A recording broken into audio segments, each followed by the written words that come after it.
announcement, and then Kath wants to mention something to us all. So can I say that prior to the commencement of the business of the committee, I would like to remind everyone the present that the meeting will be live streamed as well as being recorded via the internet, and the recording archived for future viewing, which I'm sure will be very popular with everyone. Okay, I'll try not making more jokes. Okay, okay, Kath, you wanted to raise something? Yes, just very briefly, Chair. Democratic and Scrutiny Services officers are due to give a biannual reminder to members of the call-in and request for consideration processes we have for scrutiny. They're there to be used, and if you have any interest at all in taking advantage of those, please don't hesitate to get in touch. That's it. Okay, thank you very much. Okay, then, welcome everybody to the last meeting of 2021. Well, I hope it's the last meeting of 2021, unless something very urgent comes up. Right, first item on the agenda then, apologies for absence. We've had apologies from Mr. Gapper, Chair. Okay, thank you. Minutes of the meeting held on the 11th of November. Is someone prepared to move those? Happy to move those. Thank you. Yeah. Okay.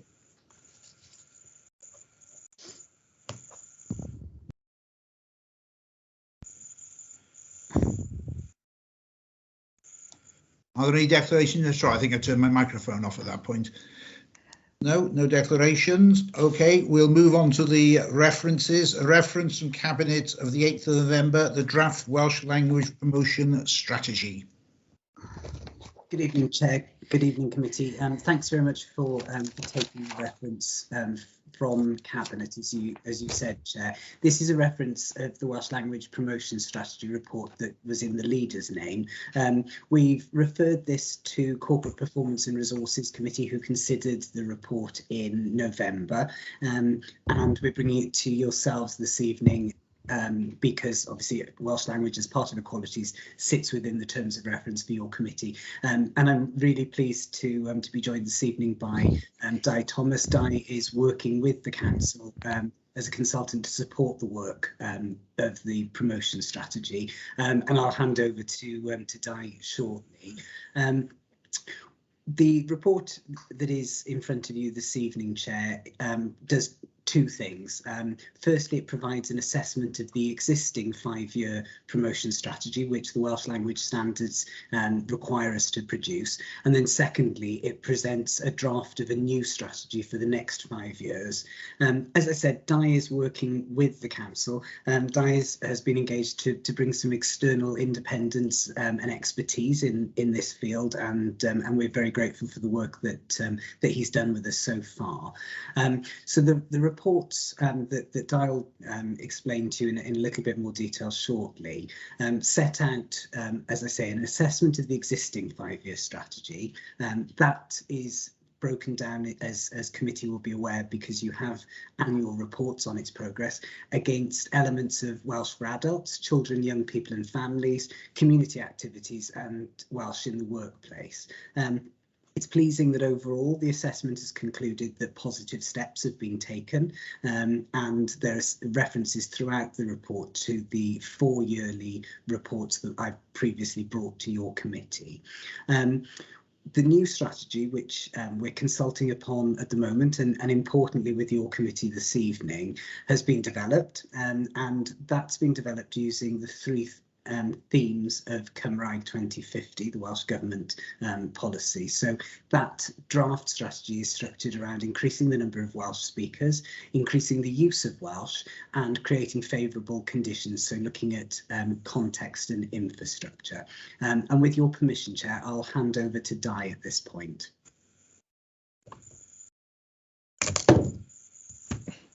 Good evening, everyone. Thank you very much for the opportunity to speak to everyone this evening about the 5-year strategy. As has been noted, the strategy is a statutory document required by a specific Welsh language standard, and 145, and the assessment is the standard that follows, 146. there's a set of documents that are part of this. You have the strategy document itself, which is the high-level legal compliance side of things. There's the assessment that I've undertaken so far, both of which are still in draft form, of course, but also then that there's an action plan that will follow that. That's the voice of the local organisations, the Welsh Language Forum, the residents of the Vale. So there are a number of steps to get us to the point next March where the final strategy is developed. As I said, the draft strategy is a kind of checklist of the different legal requirements that exist in Wales around the Welsh language, and how it shows how the council complies and understands the legal framework around it. It's quite a dry document in a lot of ways because it is that high level legal compliance part of things. It's been updated considerably since the last version 5 years ago, of course, because not only is there now Cymraeg 2050, but there are other issues to consider, like the socio-economic duty. There are a lot of other bits of legislation that have come in and changed since in the last 5 years. So the new strategy reflects all of those links for the council to take into consideration and be aware of. In terms of the structure of the whole document and the whole process, as Thomas said, it reflects Cymraeg 2050 and the 3 themes there, because in doing that, not only will the Vale more closely align then with the themes that the Welsh Government have introduced, but there are other partner organisations locally and regionally that are doing the same thing. Other nearby local councils, the health boards, the Welsh Language Forum, they all have the same sort of drive to match the 3 themes. So it was only logical for this draft strategy to mirror that. 4 financial year reports have been delivered on the strategy so far, and those are reflected in the current assessment that I've done. There's some significant improvement that has been noted in that assessment. I think one of the most important ones possibly is that the figures show that the increase in the number of pupils in the Vale receiving Welsh medium education, according to the data that's available, is 11.3%, which is a very big increase and shows that a number of things has been put in place and have been working well. And that's testament to the council and its partners, of course, because the strategy is too big a document for one organisation to deliver by itself. That's one of the reasons why in the assessment I noted that in your corporate plan, of course, you mentioned the importance of partnership working. And since I went to the previous Scrutiny Committee to deliver this, I've actually been to a meeting of the Welsh Language Forum in the Vale as part of the consultation, and so far I've had quite a lot of useful feedback from them as to what they'd like to see in the new strategy as well. So all that will be fed back as part of the consultation process. The partnership working really seems to have worked well in the Vale. There's been a few issues around possibly lack of communication in some aspects, but on the whole, the strength of the partnership does seem to have been delivered quite well. There are 4 themes in the assessment that I've done because that mirrors the existing strategy. Education, families, children, they're all slightly difficult to unpick and community work, of course, because they are also interlinked. How do you determine what's a family activity that isn't in the community sometimes? You know, it's difficult to compartmentalise some of these things. But in terms of education, of course, what you have to realise is that so many of the actions in this 5-year plan, the education ones are broadly based on what will also be in your Welsh Education Strategic Plan. They have to align very closely. That's also going to be looked at during the consultation period, because the 2 consultation periods of the documents didn't quite run together. So they need to be matched up and the actions need to be the same to avoid any sort of duplication or reporting the same thing in different ways to different places. It needs to be pulled together. So that's another thing that's going to be tackled over the next few weeks during the consultation period that ends on the 5th of January. Excuse me. One of the successes that was noted in the forum was how well the council's Welsh in the workplace policy seems to have worked out. There were a number of comments around how it was pleasing to see more staff of the council using Welsh in their particular settings. The libraries were mentioned, for example. So, you know, there is progress, there is definite progress being made over the last few years. One area that I did pick up on, and it's not so much a matter of concern, but it's simply something to be aware of moving forward into the new strategy, was that there did seem to be a slight disconnect between what's reported in the annual Welsh language compliance to the Commissioner and what's reported in the annual reports on the 5-year strategy. Many of the targets and data are the same, but they're reported in 2 different ways in the 2 different reports. That just needs to be pulled together. That's simply a procedural thing more than anything, so it's very easy to fix because you've got all the information, you have all the data there. It's just a matter of making sure it gets reported in the same way in the 2 different streams. The action plan's being developed at the moment. That's based currently on what was done 5 years ago. We all have to remember that 5 years ago, other than Carmarthenshire, no one had written a 5-year strategy like this before. So it was new to everyone. We've learned lessons since then. And the current action plan draft, again, mirrors the 3 themes from Gymraeg 2050, but is being updated and revised based on the comments we're getting back through the consultation process. So it'll very much reflect the local voice more possibly than the previous one did. That's simply because the previous ones were all done very much in a rush. It was new, there was a sudden deadline, everyone had to get a strategy in place.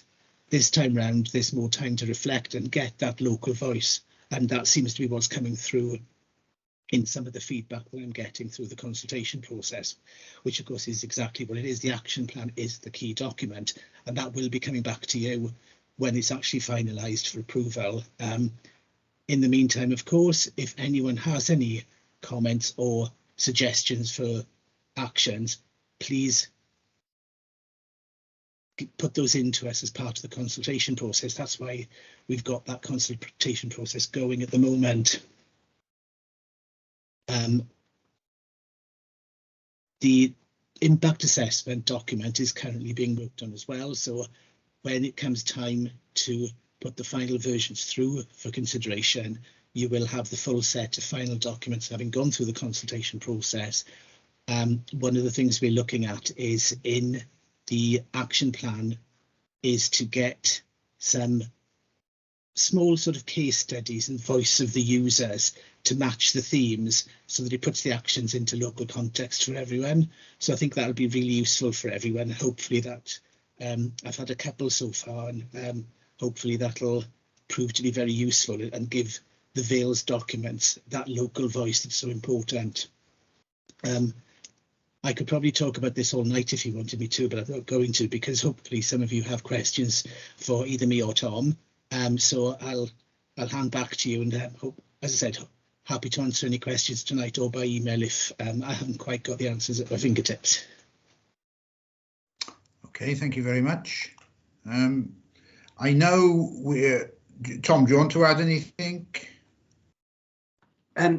Only, Chair, to say that as Di was describing, we're bringing this here this evening as part of the consultation process. So very much obviously welcome the views of committee on the assessment and the draft strategy. And as Di alluded to, we'll be bringing back a revised draft of the strategy and that action plan to your committee in February, and that will be ahead of Cabinet's consideration so that we can publish the strategy before the end of March. Okay, well, we've obviously had apologies this evening from Hugh Gapper, and I know he sent an email into us this afternoon. I don't know whether, Kath, do you want to read that out? I can do, Chair. Yes, Mr. Gapper sent his comments via email, and obviously as he would have said them himself if he were present. I'll read them out now. So he's speaking both as a lay representative on behalf of Welsh Medium Education and as a parent of 2 Welsh-speaking children. And his comments are that despite the recent growth in Welsh medium education in the Vale, opportunities to use the Welsh language outside of the school remain limited. The Council has worked with voluntary organisations to provide specific events and activities through the medium of Welsh, for example, Welsh medium swimming lessons in leisure centres and Gwyl Fach y Fro in Barry Island. Such events and activities have proved popular, demonstrating a clear appetite amongst our children and young people to use the Welsh language in social contexts. However, such opportunities are very limited, and we must change this in order to avoid the language being seen by young people as the language in which they receive their education, but one in which they cannot choose to live their lives. To this end, the strategy should aim to be as ambitious as possible.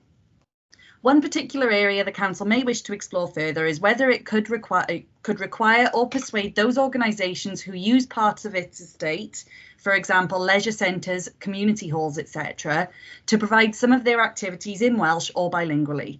For example, sports clubs which rent council premises or community groups which use community centres to provide group activities.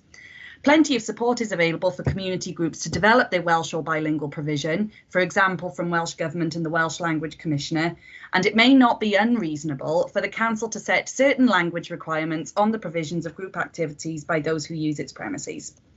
So those are the comments from Mr. Gapper, our representative for Welsh Medium Education. Thank you for that.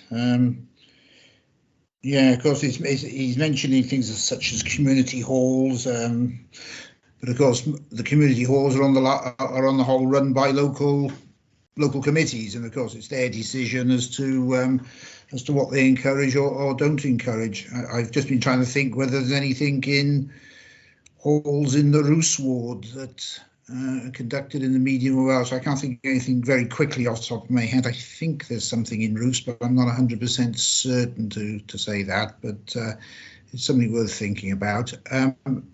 Members, are there any other comments or any other points that people wish to raise? I thought I saw a hand flash somewhere. Yes, Jane. Just a quick point. I appreciate what you're coming from with this, but as far as trying to encourage voluntary groups to become bilingual, fantastic idea. But trying to get leaders for voluntary groups, i.e. scouts, cubs, guides, etc., is very, very difficult. If you start putting a proviso on it that they have to be bilingual, I think we're going to lose even more. So it's going to be very difficult.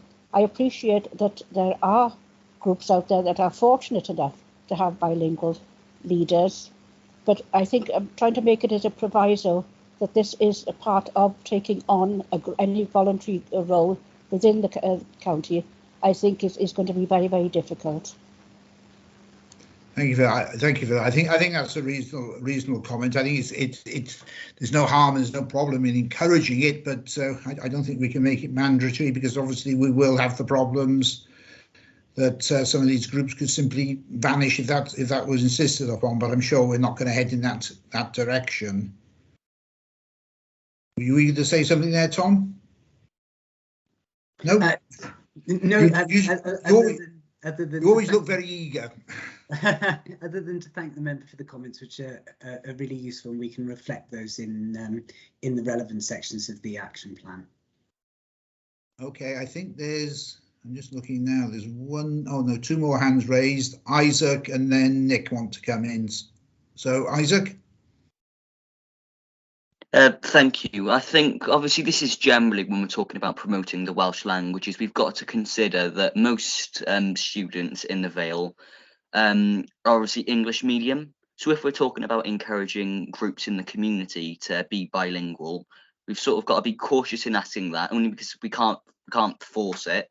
And also the fact that a lot of the kids have got perhaps a GCSE knowledge in Welsh, which isn't that strong compared to a fluent speaker that's been to a Welsh medium school. So just another point to consider. Okay, thank you for that. Nick? Yeah, thank you, Chair. I think the point that was trying to be made by Mr. Gapper is that sometimes groups and organisations they don't know that they already have Welsh speakers in places and in positions. I think the suggestion could be or should be that if we help fund groups either through grants or through various ways, that we should be able to contact these groups and ask them, basically do a census like we do of our own staff. Do you have any organisers, helpers, supporters that speak Welsh and are willing to perhaps come in and do something either through the medium of Welsh or bilingually, or actually just put a Welsh flavour on some of the activities that you carry out. You'd be surprised just who is out there and who may be willing. I think it's a reasonable way to look forward, and it's also, I think it would be interesting for us as a council who are trying to promote Welsh to actually know just who is out there, who is available, who is willing, and who perhaps with a little bit of support, perhaps either financial or just with a bit of training or just with a bit of support, could actually then turn something from nothing whilst already being in place. I think as well, once perhaps you get a bit of more Welsh or Welsh identity coming through in some of these organisations, they may actually have a bit of an upturn in their membership. I have to say, as a going back many years, when I was an assistant scout leader, and my knowledge of Welsh was zero at the time, is that there were many kids put off because they didn't feel that they could have any support through Welsh. Now, I helped out in a group in Carmarthen many years ago, where the majority of the kids were Welsh speakers, natural Welsh speakers, and there was an emphasis, there was a determination to put on activities through Welsh or Welsh-based activities, and it was far more popular, and you ended up with a very thriving group. I think we can be positive here and do something that will also show these groups and organisations that we have this as a policy that we feel is important and is being driven by government. So I think there's a bit of work that could be done here that would be quite helpful. Okay, thank you. I've got one more speaker, Councillor Thomas. Neil, do you want to come in? Basically, and Di was quite right, the report is quite dry. I mean, it isn't light reading at all, but thank you for it. According to the figures we've been shown, 20% of the population, just under, self-define as being Welsh speaking in the Vale, which leads me to think that 1 in 5 of the people that we're going to be coming across are those people self-defined. So I think Nick is quite right that if we do trawl out and ask them to census their own organisations, they will be finding more Welsh speakers, and just by that it will be extending the open arms to Welsh speakers to come in and take positions within our organisations, our partner organisations, and so yeah, I'd encourage that as a way forward. Thank you. Thank you, Neil. Does either Di or Tom want to come back in on any of those comments we've had this evening? Yes, I'd like to, if I may. Yeah. Just as with the last scrutiny committee, I wish I knew how to do shorthand, because I was writing furiously last time, and I've been doing the same thing this time in very uneven handwriting. One thing that seems obvious to me from these discussions is that we need an action in the new 5-year plan to identify exactly these gaps in maybe year 1 or 2, and then start to build on that and work into putting them in place. So having an action in the new strategy is perfectly valid and will answer a lot of these questions. Also, with a slight equalities hat on, which I know your committee has as well, if you actually did a broad language ability survey of the voluntary sector, you wouldn't just find Welsh language, you might find British Sign Language and all sorts of other things as well. So there's a benefit in doing this kind of thing.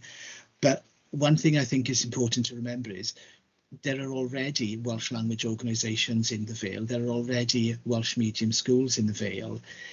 If awareness was raised of those and what networks and links can be made with those organisations, the community organisations and voluntary sector organisations that don't really provide Welsh language services at the moment at least would know who to turn to at a local level. Even within a ward or a town, they would know who's around to ask advice from. So, you know, there's definitely potential here to put some very meaningful actions into the new plan. So I think that's quite a lot of useful notes I've had this evening to be able to put into the next version of the draft moving forward. So thank you for all those comments. That's been very useful. Okay, and of course, I said at the beginning, if you want to, you can watch the recording of this and get all that information once again. Are there any comments from anybody else, or shall we move on to decide what we're going to do as far as this report's concerned? I think it is helpful. It's helpful. I think it's going to contribute, to moving the strategy forward. So, are members happy as I've said, we're part of the consultation process. Are members happy to endorse the report? Happy to endorse. Strategy, rather. Yes, strategy. Yep. Okay. Thank you very much, and thank you to both of you. Thank you. Thank you. Okay, if we move on then to agenda item 5, which is again a reference, this time, this time for the Cabinet, the 22nd of November, the draft Vale Glamorgan Council Annual Delivery Plan 2022-23. So who's leading on this one? That's me, Chair. All right. Fire away then. Okay. Well, as you said, it's a reference from Cabinet. The annual delivery plan is aligned to the Council's 4 wellbeing objectives in the corporate plan. Just to recap on what they are, to work with and for our communities, to support learning, employment and sustainable economic growth, to support people at home and in their community, to respect, enhance and enjoy our environment. The report sets out how the draft annual delivery plan has been developed and the proposed consultation and timetable for the plan. Corporate plan wellbeing objectives and associated commitments for 2022-23, as outlined in the annual delivery plan, will also be reflected in our service plans to show how different services will contribute to the annual delivery plan. Service plans which will then be presented to relevant scrutiny committees in the new year, together with the proposed service improvement targets for 22-23, and members will know that you receive those annually. So the draft delivery plan for 22-23 is shown in Appendix A to the report, and it provides a bridge between the 5-year corporate plan and the annual service plans. It details the key activities that will be undertaken in year 3 of the corporate plan, and it's due to be published in spring 2022. In this year's ADP, there's a particular emphasis on a series of cross-cutting themes and actions across all of the objectives, and they will contribute to these 6 themes. So the themes are Project Zero, that is about delivering our commitments to tackle climate change and respond to nature emergency. And that includes a green infrastructure strategy, improvements to our housing, schools and other buildings, the promotion of active travel and public transport, and installation of electric vehicle charging points, as well as a focus on procurement and community engagement. The second theme is community capacity, increasing capacity within our communities, ensuring they have a stronger voice and that they're able to influence and shape services and activities in the Vale.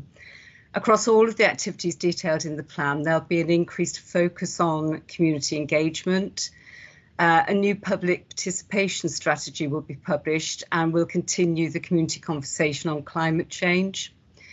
We'll also take steps to increase youth participation and enable people to have more say in the work of the council. The third area is hardship, meeting the needs of those experiencing hardship, for example, financial difficulties, housing need, or difficulties accessing suitable employment. It includes reducing homelessness, money advice, the one-stop shop, benefits and employment services, and food poverty projects, including projects in our schools to support pupils and their families. The fourth theme is care and support, meeting the needs of our more vulnerable residents, ensuring people have access to care and support and information to keep them safe and well, with due regard to their physical and mental well-being. The plan details a range of activity to support people, including being more age-friendly, safeguarding and public protection, working with children and their families, and more integration across health and social care, as well as focus in schools on pupil well-being. Fifth theme is transformation, and it brings together work with the community and tackling climate change, but also use of our technology and assets, workforce development and innovative projects and opportunities for changing how we work across all services, from education and social care to waste management. And lastly, infrastructure, invest in our schools and housing and ensure we have the right infrastructure in the Vale to support economic, social, environmental and cultural well-being. Activities under this theme include 21st Century Schools programme, review of the local development plan and building new council homes, as well as working through the Cardiff capital region, focusing on planning, transport and economic development across South East Wales. So the plan has been in development for some time now. It's been developed through a series of workshops and detailed discussions with the senior leadership team. And it's taken a number of factors into account, which are detailed in the report. The timetable is that we're out to consultation on the plan at the moment, and we'll be consulting with a number of key stakeholders. And then in January, the ADP will be amended in response to that consultation feedback. It's due to be reported to corporate resources in February the 17th, and then Cabinet will consider the final draft on the 28th of February, and Council will then consider it on the 7th of March.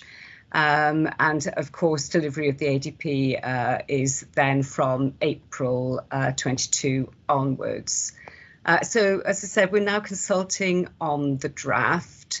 I won't go into the detail of the plan. You have the report in front of you.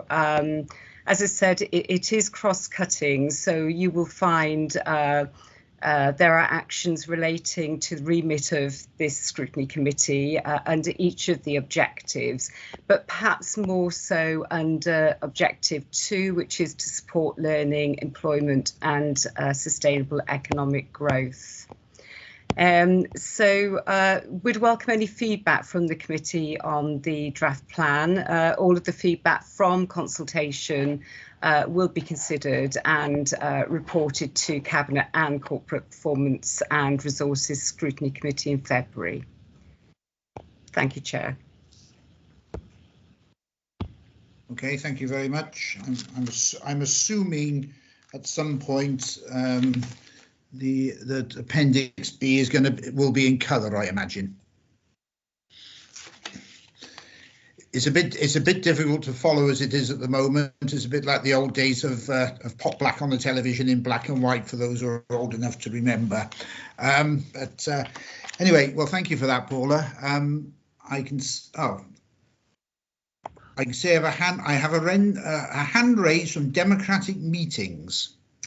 Otherwise known as Catherine, yes. Otherwise known as Catherine, yes. No, just to confirm that the colour version of that Appendix B, it's not rag rated or anything like that. The colour blocks just sort of match up with the title colour blocks. It's just to show which ones align with the listings on the side. So there's no information missing from you not having it in colour, just to confirm. Okay, thank you for that. Any other members wish to speak? I think it's a good report. To be fair, I'm not knocking long reports, or long strategies, but this is succinct. It says what it intends to do, and I think from that point of view, it's very, very good. I don't know if there are any comments from any other members. Yes, Liz, Cabinet Member. Thanks, Chair. I just thought I would say that, in effect, where we used to have one or two very, very complex, very in-depth, fairly unintelligible reports that an awful lot of people found difficulty in getting down to the essence of the report. Now, people talk about the golden thread, that you can look at the corporate plan and you can look at the overall aims, what as a council we're trying to achieve over the period of that plan, which, you know, is a number of years. But then we can look at an annual delivery plan, and it's far clearer for a scrutiny committee to say, so okay, what should be happening this year, and how does that match up with the individual service plan? So we'll get the very fine detail in the service plan. So if we find that something isn't quite happening that's mentioned in the annual delivery plan, we can go and drill down into service plan and find out which bits of that aren't happening, what's not matching up. And I'm hopeful that it will make our aims and objectives clearer to people who are saying, you know, what's the council trying to do with this? How are they trying to deliver? You know, what are the key objectives in terms of education? How does that fit in? Because education might fit in with biodiversity, and there could be cross-cutting themes. And hopefully the delivery plan fixed in between those other two levels of plans will make it a little bit easier to interrogate. Okay, thank you for that. No, it seems to be that everyone's happy with the with this, because I've not got a single hand raised to want to make a contribution. So are members happy to endorse and support this? Happy to endorse. Yep, happy to endorse. Okay, thank you all. Right, agenda item 6, Curriculum for Wales, Journey to 2022, autumn term update. Hello everybody, it's Natalie. I'm just going to try and share my screen, if that's okay.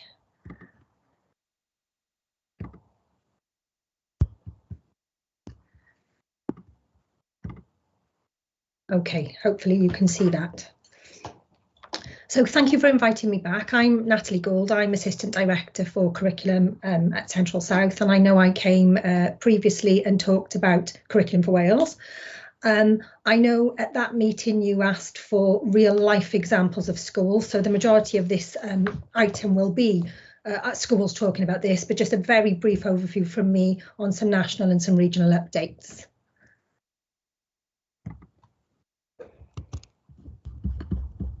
I'm just checking everybody could hear me. Yes? Yes, no problem, and the picture's good. That's fine, okay.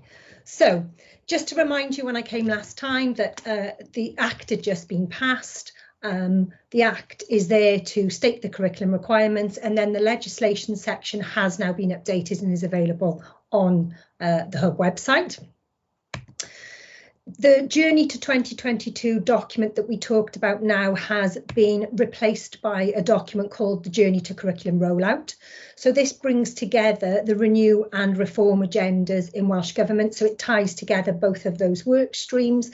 It still has information on all of those phases, But a new bit of information that I talked about last time, just to remind you, was that change now for the optional rollout of the curriculum in Year 7 from September 2022. So at the moment, our improvement partners are talking to all schools about if they are going to opt to roll out the curriculum in Year 7 for 2020-22, or if they're going to keep planning and preparing and roll that out with Year 8 from 2023. So those conversations are ongoing this term, and all schools have got to report that to regions, local authorities and Welsh Government then next term. Shared expectations are still part of that document. That states the key work and key questions going on in schools' preparations for curriculum rollout. And you can see there, those are still the phases. So the engagement phase, designing, planning and trialling phase, which is where most schools are now. And then as part of that, they're evaluating and preparing for first teaching. And that table that I just showed you explained that rollout to when first teaching is for different year groups.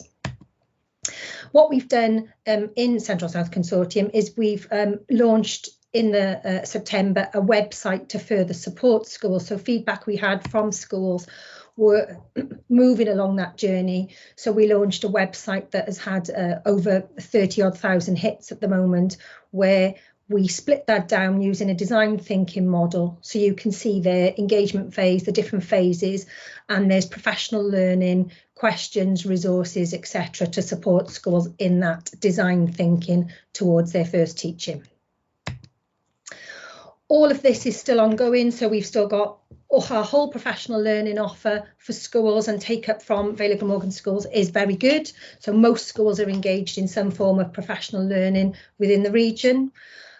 Bespoke support, so we're increasingly working with schools, clusters and networks, and you'll hear about some of that in just a moment. Particularly that is increased with engaging with clusters and engaging with high schools. So we're doing some work to support Pencoitra at the moment, we're doing some work to support Richard Gwyn, Bro Morgannwg you'll hear from in a moment, and particularly working with the primaries in the Cowbridge cluster we've been doing a lot of bespoke work with, and again you'll hear about some of that at the moment, going on at the moment. The improvement partners continue to support schools in their improvement planning and evaluation with regard to Curriculum for Wales. 80% of schools within the Vale of Glamorgan are working within their school improvement groups, collaborating around teaching and around curriculum design. And nearly all schools, again in the Vale of Glamorgan, are working within their clusters around teaching and curriculum. Around half of schools in the local authority are engaged with our regional areas of learning experience networks. And I talked to you last time about some examples of some blogs and podcasts that are available to all schools in the region, but that have involved particularly schools from the Vale of Glamorgan, like St Joseph's, Cadoxton and other schools. So some really good input from schools within this local authority. In the summer, we conducted a survey of schools, so based around those phases of journey to rollout, and schools were in discussion with their improvement partners were asked questions around the activities defined in each of those phases. So we wrote a regional report and also a local authority report discussing and reporting on the perception of where schools are in that journey. So that report was there to support school self-evaluation and planning. Those discussions were very fruitful to support school self-evaluation and planning. It was used to support our professional learning offer. So it gave us a good intelligence of what professional learning schools needed. It was there to support identification of practice to share. So we know there's some really strong emerging practice of schools, and that survey helped us to identify those schools, and similarly then identify those schools requiring further support. And also we're asked by Welsh Government frequently on where schools are in their curriculum readiness. So that survey supported us in those discussions with Welsh Government, and also with our your local authority as well. Just a caveat to that it was a perception survey. So this is the perception of where schools are in that journey. It's not there to measure impact, it's not there for accountability, but it was there to support those discussions and that planning at all levels. So just to give you some of the survey results for schools in the Vale of Glamorgan. So what came out as real strengths were many schools were developing their school vision. They were confident and comfortable in the understanding of 4 purposes, that they were strategically planning for curriculum rollout and making connections with other parts of curriculum reform. They were focused on developing high quality teaching and also encompassing their learning from COVID as part of their curriculum reform moving forward. And most schools as well beginning their designing and trialling. Weaknesses or area for development were mainly focused around assessment and further developing their work with the cluster. Opportunities obviously right across Wales on the aspiration of the curriculum based on a purpose-led curriculum. So the opportunity of exactly that schools will be focusing on the 4 purposes, that schools become increasingly research informed, and that we're really developing a high quality workforce. And then threats were right across the region, mostly around the capacity of schools with regard to COVID and the pressures that was causing for them to engage with professional learning and developing their new curriculum. And then also some of the uncertainty nationally around assessment and qualifications.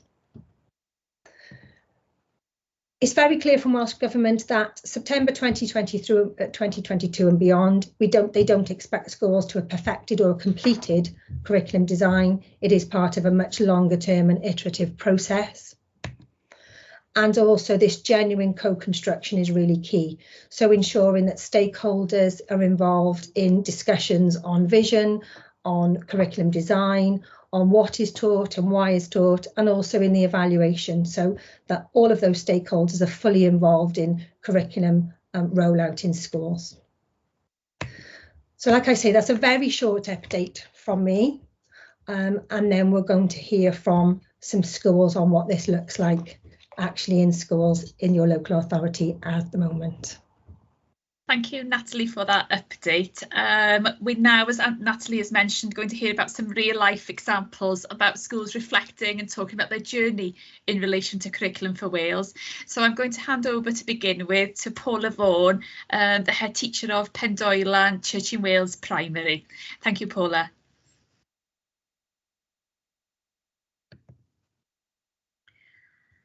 Wel, noswaith dda. Can you just let me know, can you see my screen? Yes, and we can hear you well, Paula, as well. Yeah. Fantastic, that's lovely. Well, thank you very much for inviting me this evening. As Carrie said, I'm the head teacher at Pendoilan Church in Wales Primary, and I'm just here really to give you a quick overview of our journey towards Curriculum 2022. So, as most schools, as you've already heard, we've over the last few years really been developing our school vision, and I would refer to ours as 4 core purposes plus. Just to give you some key elements of our vision, I've got 3 main key words there for you. The first part of our vision is about being inspirational. And that part is very much about our provision within school, and all those aims that we list under the Inspire part is underpinned by the 4 core purposes.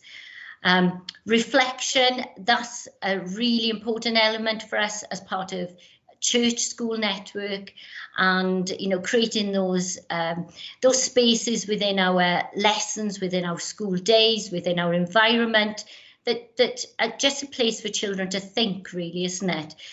Which I think as adults we often would take note from, really. And this part, the reflection part, is all about stakeholder voice, especially our pupil voice, and thinking about who we want the child to be, not just what we want the child to become in the future. And the transformational element, I would say that's definitely the plus part. And the idea is that we give our children as many opportunities as possible to engage with current issues, issues that they're interested in. For instance, last year we linked with Citizens UK, and we did a big piece of work on welcoming refugees into Cowbridge. And this year again, we're working with Citizens UK, looking at how we can make a brighter future for the young people of Wales. So some really exciting things that takes our learning beyond the school doors. And as we've already heard, stakeholder engagement is really important in this process. I've just listed some of the stakeholders that we've been engaging with: our governors, parent council, school councils. We have a community ambassador programme within the school, our local clergy, Cowbridge Cluster, Central South Consortium. And we've also had an online meeting with Estin and a face-to-face review about where we were on our journey towards the curriculum this term, and with some really positive feedback. So the difficulty and challenge, I think, has been for most schools is actually translating that vision and the new curriculum, which is very much a concept curriculum, the why elements of the curriculum, into a school level curriculum. And I must say that the posters that came out from Central South, really helped to define what we mean by each level of this curriculum. Some simple terms, the why, the what, the how, which we've used very much as a cluster to define each stage. And I was very pleased recently, well, all our cluster workers, we've talked about this, the video that came out from Lucy Crahan, who works on an international stage looking at curriculum design development, and lots of the areas that she raised as good practice, we had already considered ourselves within the cluster, and we were really close to the things that she was advocating. So we're very pleased about that. So last summer, as a cluster of head teachers, the Cowbridge cluster, we met, and we're pleased that the strategic role for the curriculum roll-up, Kath Lewis, met with us also, and we came up with a shared agreement what we would like this middle part, this sort of the long term, what that part of the planning of the curriculum design should look like. And we wanted a curriculum that was focused and coherent. We wanted knowledge and skills to be sequenced in a logical, progressive order. We all understood that prerequisite knowledge was needed in order to access new learning. So, in other words, like learning is a cyclic process. You often got to go back and revisit and embed before you can really deepen and take on new learning. And we also agreed that in terms of subject disciplines, needed to be a clear hierarchical and sequence to developing those areas in order, again, to deepen learning. And we wanted equity of access to content across our cluster. So what we did, we came up with this notion of lens concepts, because the curriculum as it stands is very broad and conceptual, so it can be difficult sometimes to really drill down. So we came into the idea of the lens that brings us focus. It drills down into the AOLE, into manageable thematic chunks, if you like, these big ideas grouped together. And you can see some of them that we've listed there in the humanities document. And we met on the 1st of October. We had a whole cluster inset day. Kath Lewis arranged this for us with the AOLE leads over 4 of the curriculum, of the 4 AOLE areas. And, it was quite challenging because there were so many of us online, but some really good work that came out of the day, and certainly ways forward for us all. What was clear following the day was that even across the cluster, we were at different stages on this journey. So at the moment, there's 4 schools in particular, which Pendolian is one of them. In the cluster, we sort of steaming ahead with these lens concepts, working collaboratively on those. Others in the cluster are working collaboratively, perhaps re-engaging with some of the documentation at the moment. And then we're all meeting back up this January to pool what we've been up to in effect. So just to give you a flavour, this is what a lens concept looks like as an overview. This is just a draft that we started with, and it looks far more detailed than this now, but obviously it can only fit so much onto a page of the PowerPoint. So, you know, as you can see, it begins with our concept, which drills down into the AOLE. We have our what matters statements. On many of the concepts, there's more than what matters statements to really group them together. And you can see how we've started to develop like skills and knowledge, ladders and experiences, tracking them across those different progress steps. And the colour coded is potential for, you know, looking at year groups, because staff have asked us to do that. You know, we are used to thinking in terms of year groups, so it was supporting them really in that development. So alongside the what of the curriculum, we've also been developing the how, the pedagogy, you know, the teaching styles within the classroom, and obviously the medium-term plans that happen thematically across the terms. And so we've come up in Pendoilen with learning expeditions. Haven't got time to really tease that out this evening, but you can see all around these little bubbles which show that it's underpinned by action research. And there's several things that have been going on at once, I suppose, or over the last 2 years. So there's been a research project with Swansea University that our years 5 and 6 staff have been involved in terms of algebra, and that was signposted by Sarah Summers in the consortium, who was already in school working with us in developing algebra across the school.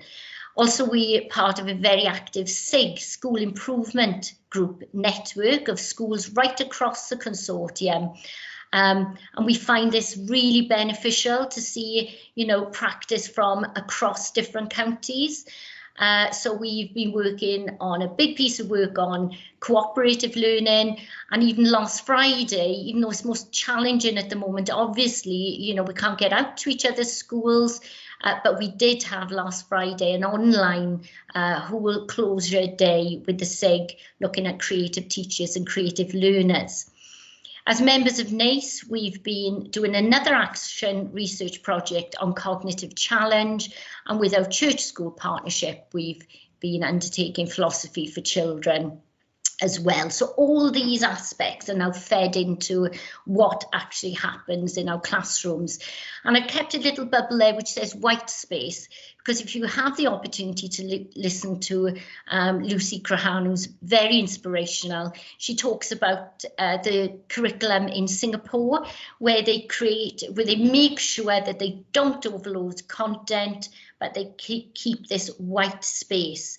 And that's been so helpful for us, because we stepped back really and thought about how we wanted our project, you know, not to be overly prescriptive, but to create that white space for pupil voice and for, you know, the staff to follow up their creative ideas as well. So alongside the curriculum design, we also have this additional challenge of thinking about assessment in a whole new way. And, you know, we are following the principles of progression. Well, as part of the cognitive challenge, we were already looking at a hierarchy of developmental stages towards mastery and depth of knowledge. That was outlined, and we've sort of repurposed it and rewritten it to suit a primary school. And for us, you know, this model, plus the fact that we are, you know, rigorously developing our skills and knowledge, tracking them across those progression stages, we are going to have a really good foothold, I think, in terms of creating these professional shared language across our school about what progression is going to look like, and having that language to make sure children are making good progress. So very quickly, I'd love to talk to you more about this and give you examples, but we haven't got time tonight. You know, the idea is at stage 1, a child would just be at that stage where the teacher is still modelling and supporting them. Stage 2, they'd be working on that skill or knowledge, still refining, reflecting, revisiting and reusing it. At stage 3, a child would then be independently or collaboratively applying that knowledge and skill in a context that the teacher's already given to them. At stage 4, you'd expect that skill to be in a child's learning tool bag already, and they get the confidence here to transfer that knowledge or skill and make their own links between other areas of their AOLE or to other areas of the curriculum. And then finally, you know, we've had lots of discussion as staff what mastery would look like, and I think it's all about the fluency and accuracy with which a child can apply that knowledge or skill in various contexts, and perhaps even get that opportunity to teach that themselves to others. So that's our overview in a nutshell. Just to sum up, benefits and rewards. Staff have very much appreciated the new autonomy we have to design this curriculum ourselves. You know, there's a renewed excitement, if you like, to be innovative and creative, and particularly I think the transformational aspects in our school we very much enjoy in. There's an opportunity here not to overload the curriculum with content that we've seen over so many years. But even as a staff, as we write in it, we've got to resist that temptation to do that. And, you know, one of the successes of our school, I believe, over the last few years has been strong partnership working. So, again, this is a great opportunity to strengthen that with a range of stakeholders. Our challenges, it has been quite challenging to get that consensus across the cluster. You know, what are the non-negotiables? What do we all agree with? Because obviously, you know, the working out of this curriculum may look different in every school. And I suppose that's been difficult when schools are at different stages of that journey. But I've got to say, we are working incredibly well as a cluster, and we are collaborating and sharing good practice very effectively. I won't, you know, underplay the COVID operational difficulties. They are extreme at the moment. You know, just to give you an example, I got 8 children out in one of my classes with COVID. It's a class of 29, and today only 8 children turned up at school in that class. So, you know, it's huge. I no longer even try phoning a supply agency if it's, you know, happened quite quickly that a staff member's off, because you won't be able to get a supply teacher. And in that regard, we wanted, in the cluster, we wanted more of to release staff to work as AOLE, little working parties, but that's been challenging to do that. So at the moment, what we're having to do is do much of the work in-house and then come together as heads and SLT to just share that practice and review it and refine it, and then go back to school and develop a little bit more. Engagement from the secondary school, we would have liked them to come in right from the outset of this journey, but you know, from their point of view, they feel like they can contribute better sort of when we have developed this primary element, and then they will come in and work with us. And of course, that pressure of the time restrictions. I know they're not expecting at the point of rollout that it's all going to be done and dusted. However, I suppose, again, we as staff, we such perfectionists, we have to resist the temptation to rush this process, because we want it to be long-standing, isn't it? To stand the test of time, if you like. So so that's our overview. As I said, a bit of a whirlwind presentation there. So over to you, Caris. Thank you. Oh, diolch yn fawr, Paula, for that comprehensive overview and for sharing. Actually, what's been quite useful as well is sharing your reflections in terms of the benefits and the challenges. So diolch yn fawr iawn for that. Our second example tonight is from Ysgol Gymraeg Bro Morgannwg, and I'm going to introduce you and pass you on now to Catherine Bennett, the Deputy Head of Ysgol Gymraeg Bro Morgannwg. Diolch, Catherine.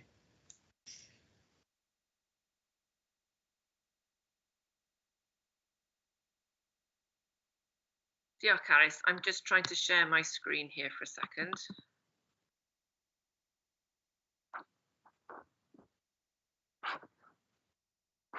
It says it's loading and it's doing it slowly.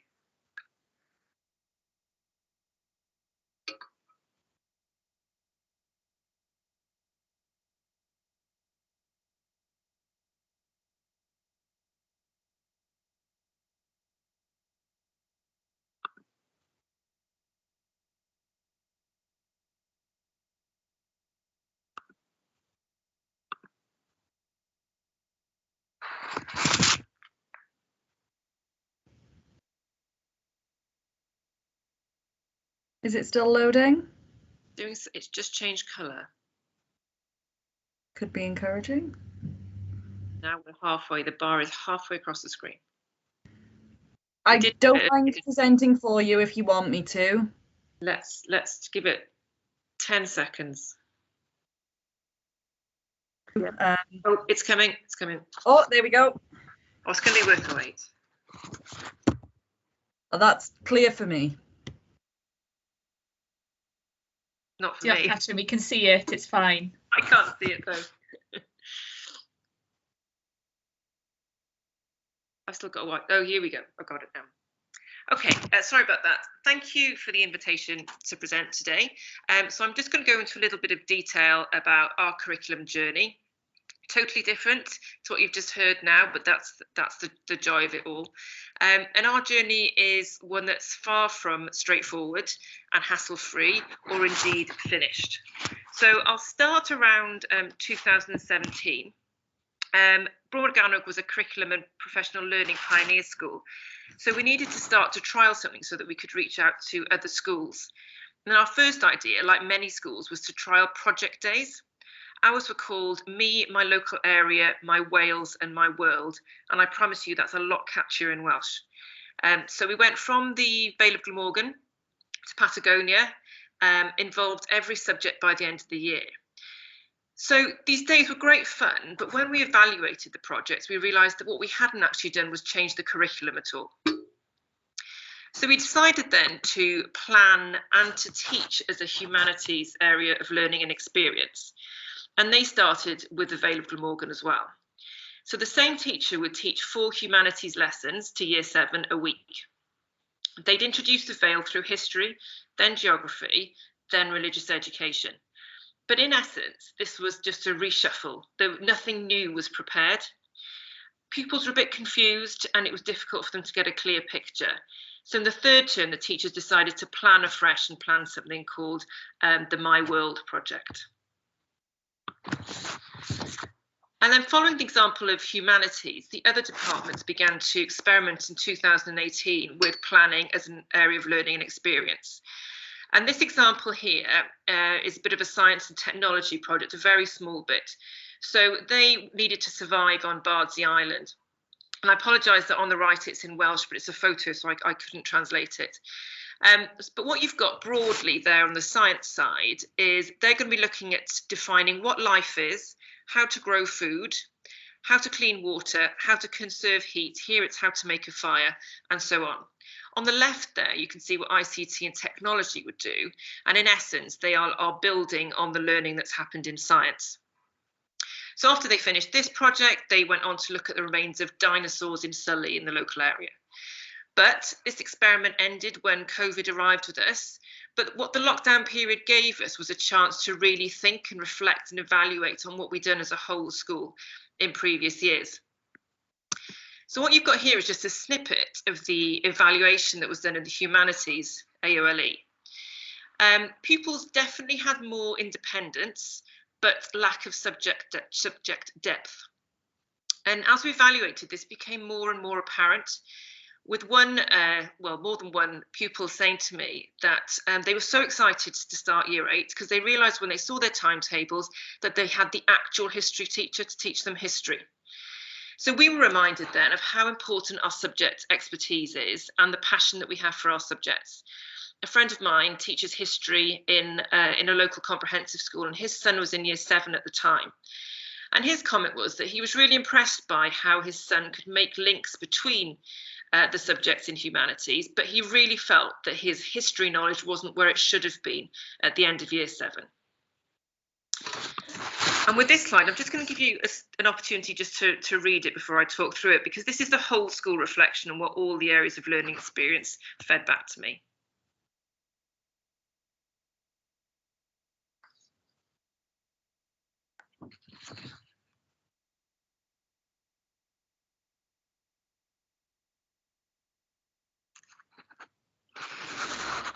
So obviously there were significant benefits such as collaboration, but I'd just like to highlight a few things to you there, namely a lack of challenge, connections that didn't have a positive impact on teaching, and pupils who didn't learn the knowledge.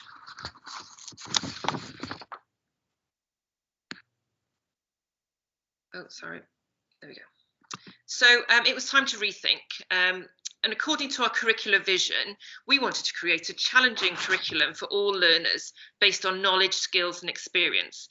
But our evaluation showed us that sadly, despite our best attempts, this hadn't really happened. Over lockdown, I read widely, and I read repeatedly about the same things, about the importance of powerful knowledge, coherent planning, and disciplines and subject boundaries. And I realised that this, for us, was the way forward. And it's really important to note here that what the Curriculum for Wales gives you is the opportunity to create the curriculum that suits your own school. But this is what I felt suited us and our pupils in Bro Morgannwg.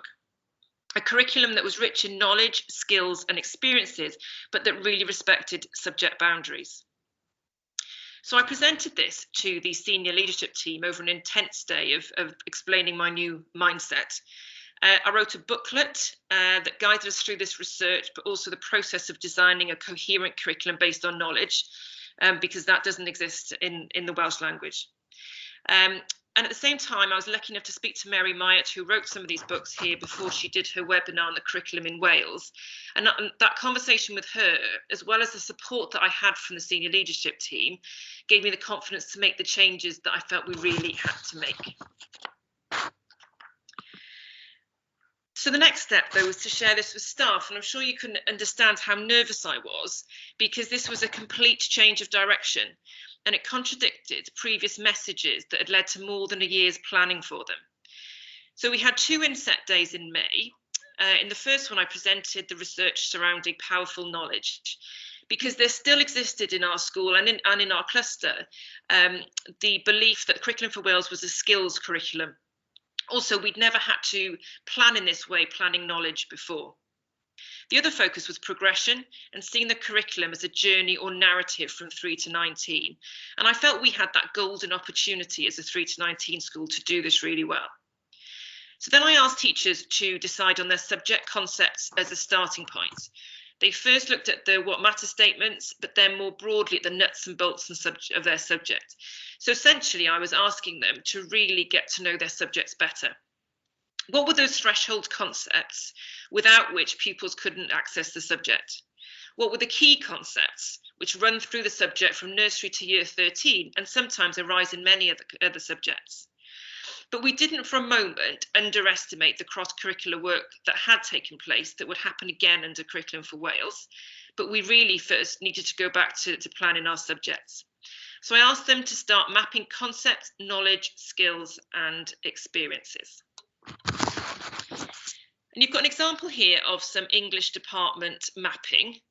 It took them an age to get to these, and I know this because I was in the department. But on the screen, you've got the result of all our discussions and all our research. So these are the threshold concepts that we believe you can't access the curriculum without them. And that applies to primary school pupils as much as secondary school pupils. And here are those key concepts. Now, these could theoretically be different between schools in English, more so than in other subjects. And the idea is that in plotting these concepts over time, that a deeper understanding of each concept will occur in a curriculum that demonstrates progression. So an educational theorist called Dylan Williams says that knowledge is sticky, so that knowledge will stick to those concepts. So that's the theory behind what we were doing. That then led to this map. You don't need to read all of that. This is the English map. And I must point out here that these maps I'm going to show you are in very much first draft form. But what you can see is that they've got the concepts at the top there, and then a task or an inquiry question. And for us, our knowledge is mainly in the literature, so you've got those there. Then you've got a history map here. And you can see here that we've got skills at the bottom of this one. This one's gone on a little bit. So they're mapping the thresholds and key concepts, the knowledge, and then the skills. And then on another slide, there's the experiences and the cross-curricular links. But if you just look at the key concepts there, you can see the concept of battle going through from year to year. And they would be increasing understanding and sophistication in those concepts as they go along. That's what the second half looks like. So you can see the cross-curricular links have been made there at the bottom as well. So after we did our mapping, our next step was to present our ideas to the primary cluster. So I held a cluster inset in October where the secondary subject leaders introduced and discussed concepts with the primary. Our primary cluster doesn't want for their plans to be uniform across the cluster. So I felt that mapping the concepts was a good first step to ensure progression through the primary cluster and leading into the secondary. Before we did this, the head and deputy of our primary department met with each subject leader to discuss those concepts and how they could work in the primary. And that's the map that's also in Welsh, I'm afraid, that you can see on the right-hand side there. So what are our next steps? Well, we'll be working, for the cluster, we'll be working in professional learning communities, and they'll meet to map further in terms of knowledge, skills and experiences, but also progression. And as Natalie mentioned, CSE will be working with us to help us with that element of progression there in each of the PLCs. With assessment, that's another mountain that we need to embark upon. And I can say no more than that, really. The role of the senior leadership team is increasingly important when it's coming to curriculum design. We're quite dependent on that book there, which goes through each topic, because all of a sudden we need to really understand the topics or the subjects that we line manage so that we can support our subject leaders in this difficult task. And that's it, really, our journey. It's messy, it's sometimes unclear, and it often feels like a risk. But we also need to be true to our school's context, to the staff and the pupils, and sometimes that means making changes along the way. So, diolch yn fawr. Diolch yn fawr, Catherine, for that and for your honesty, really, and for sharing some of the lessons that you've learned along the way, because it's not one easy journey in terms of curriculum development. And I think that's come through in both presentations today. So diolch yn fawr iawn, and thank you to both schools for sharing and providing us with an input. Diolch yn fawr, Chair. Right. Well, thank you for that. That was very interesting. I'm just wondering, particularly, I know some of the ones from Ysgol Gymraeg, from Organic were a little bit difficult to read. Is it possible we can have those so we can have a look at them, sent out to members? Yes, I've given them to Catherine, so you're very welcome to. Okay, thanks very much for that. I'll circulate the slides from each school to members after the meeting. I shouldn't have doubted for a moment that you would. Okay, well, again, thank you very much for that. I think it's useful having these updates to see how things are progressing, and you know, progress certainly does seem to be made. So again, thank you to both schools, and thank you to everyone else. Unless anyone wants to come back with any further comments. No, I can see Cabinet Member wants to come in. Thank you, Chair. Now, I was just going to comment that I suppose I'm incredibly fortunate in being able to go out and visit schools. Not as many as I used to, but I have been able to pop out. And I think what struck me as schools embrace the new curriculum is the outcomes of the children's investigations, to actually talk to children about what they've gone and found out, and have them explaining about what the subject matter is, and therefore what their line of investigation has been and what they found out from that, and ultimately much more productive learning, because they're the ones then that are able to go away and explain it to their parents. So it's not a question of parents reinforcing learning, it's parents actually just being taught by their children. And that was very, very relevant with some work that Barry Island Primary did, where in terms of Project Zero, they actually got in touch with the council and said they were going to do a whole week of the whole school looking at sort of zero carbon issues. And they interrogated our waste and recycling team and various other people, and they had people down there talking about biodiversity and nature and everything else. And phenomenal piece of work. I think it might still be on the website, but this is going on in schools right across the Vale, and it's phenomenal working, and huge credit to all our sort of teaching and school staff who have so embraced this, and the children are coming on in leaps and bounds in it. So I'm absolutely thrilled and can't go out and wait and visit some more.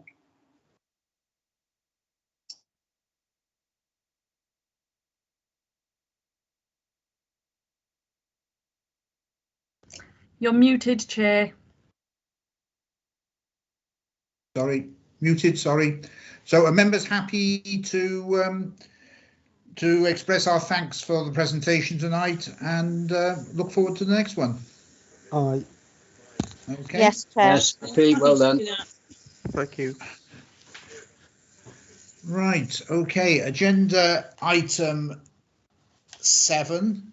We're going to start seeing now whether we've got any money to pay for all these things, but I'm sure we have. I'm sure it's being well managed. So agenda item 7. Hi, good evening. Good evening.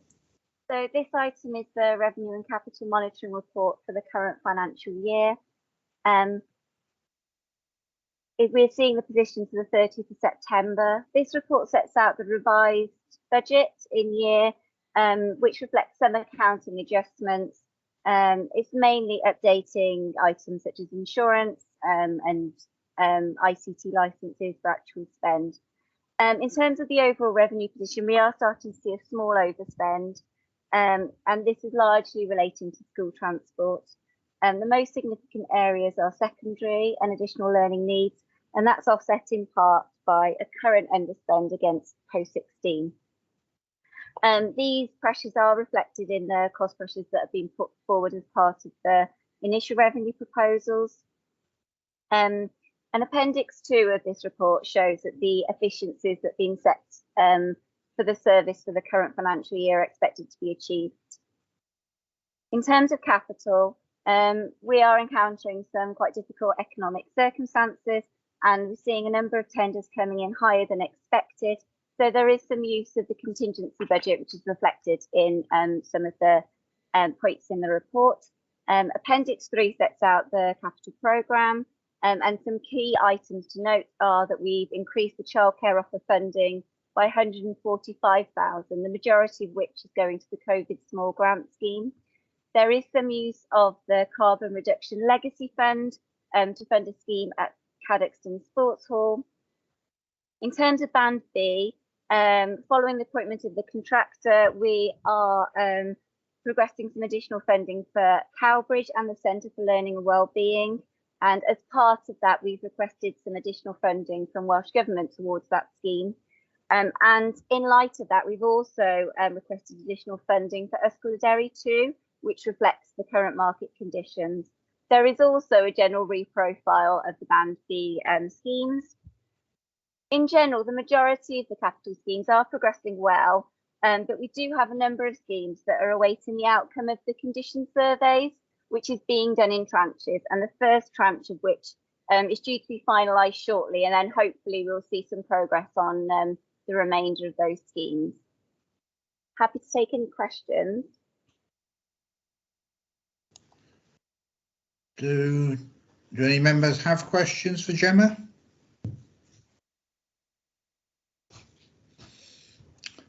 No. Okay, well, I say we're obviously well into the year now, and we certainly see how things are progressing. So thank you very much for that, Gemma. Members happy that I was just looking back to see what the recommendations are for this. Actually, I think there's just noting. I think is the usual thing, isn't it? Yes, consider the position, note the revised budget. So members happy with that? Aye. Okay, thank you very much. Then moving on now to next year, the initial revenue budget proposals.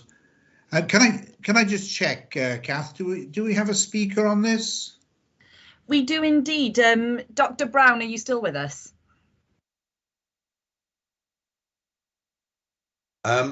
Yeah, as opposed to being a speaker, I've come along just to give a bit of context. I'm certainly not planning to present the. No, I wasn't suggesting that you were for one moment. So we'll leave that, I think, to Gemma, and then Dr. Brown will bring you in a little later.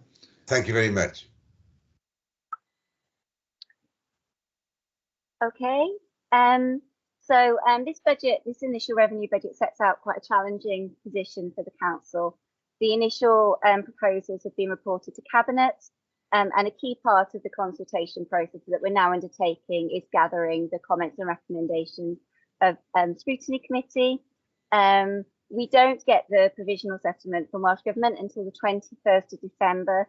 So this report sets out a number of scenarios around Welsh Government funding, for instance, looking at a 1% reduction, a flatlined budget, or if we get the same settlement as last year, which is around 4.42%. We're also modelling in this report a number of council tax scenarios. So looking at 3.2%, which was CPI in August, 3.9%, which is in line with the increase in council tax that we indicated as part of last year's budget, and 7.05%, which would take us to the average for Welsh local authority council tax. As an overall position, the report sets out total cost pressures of 22.5 million across the council and pay awards totaling just under 4.5 million, which includes the national insurance increase. And so this totals just short of 27 million. As part of the consultation arrangements, these reports will go to the relevant scrutiny committees, and then we're looking to feed comments and recommendations into corporate performance and resources on the 22nd of December. Looking specifically at the learning and skills cost pressures, which are set out in Appendix 1 to the report, they total 4.4 million in 22-23, and they reflect a number of issues. We've got demographic pressures, an increase in complexity of need, which is something that we've seen over a number of years, the impact of COVID, and inflationary pressures. Some of the pressures, particularly in respect of school transport, may need to be revised for the revised initial proposals in light of the evolving economic situation. In line with our approach in the previous year, to reflect the fact that we're getting a relatively late provisional settlement, we will be bringing back revised initial proposals to Cabinet in early February, and those will also be taken to corporate performance and resources scrutiny before taking final proposals to Cabinet at the end of February, with a view to taking a final budget proposals to Council on the 7th of March. The reserves are set out in Appendix 3 of the report, and members will see that the vast majority of the learning and skills reserves are tied up with implementing the Band B programme, and there are some reserves that are committed as part of the current and projected budget position as well.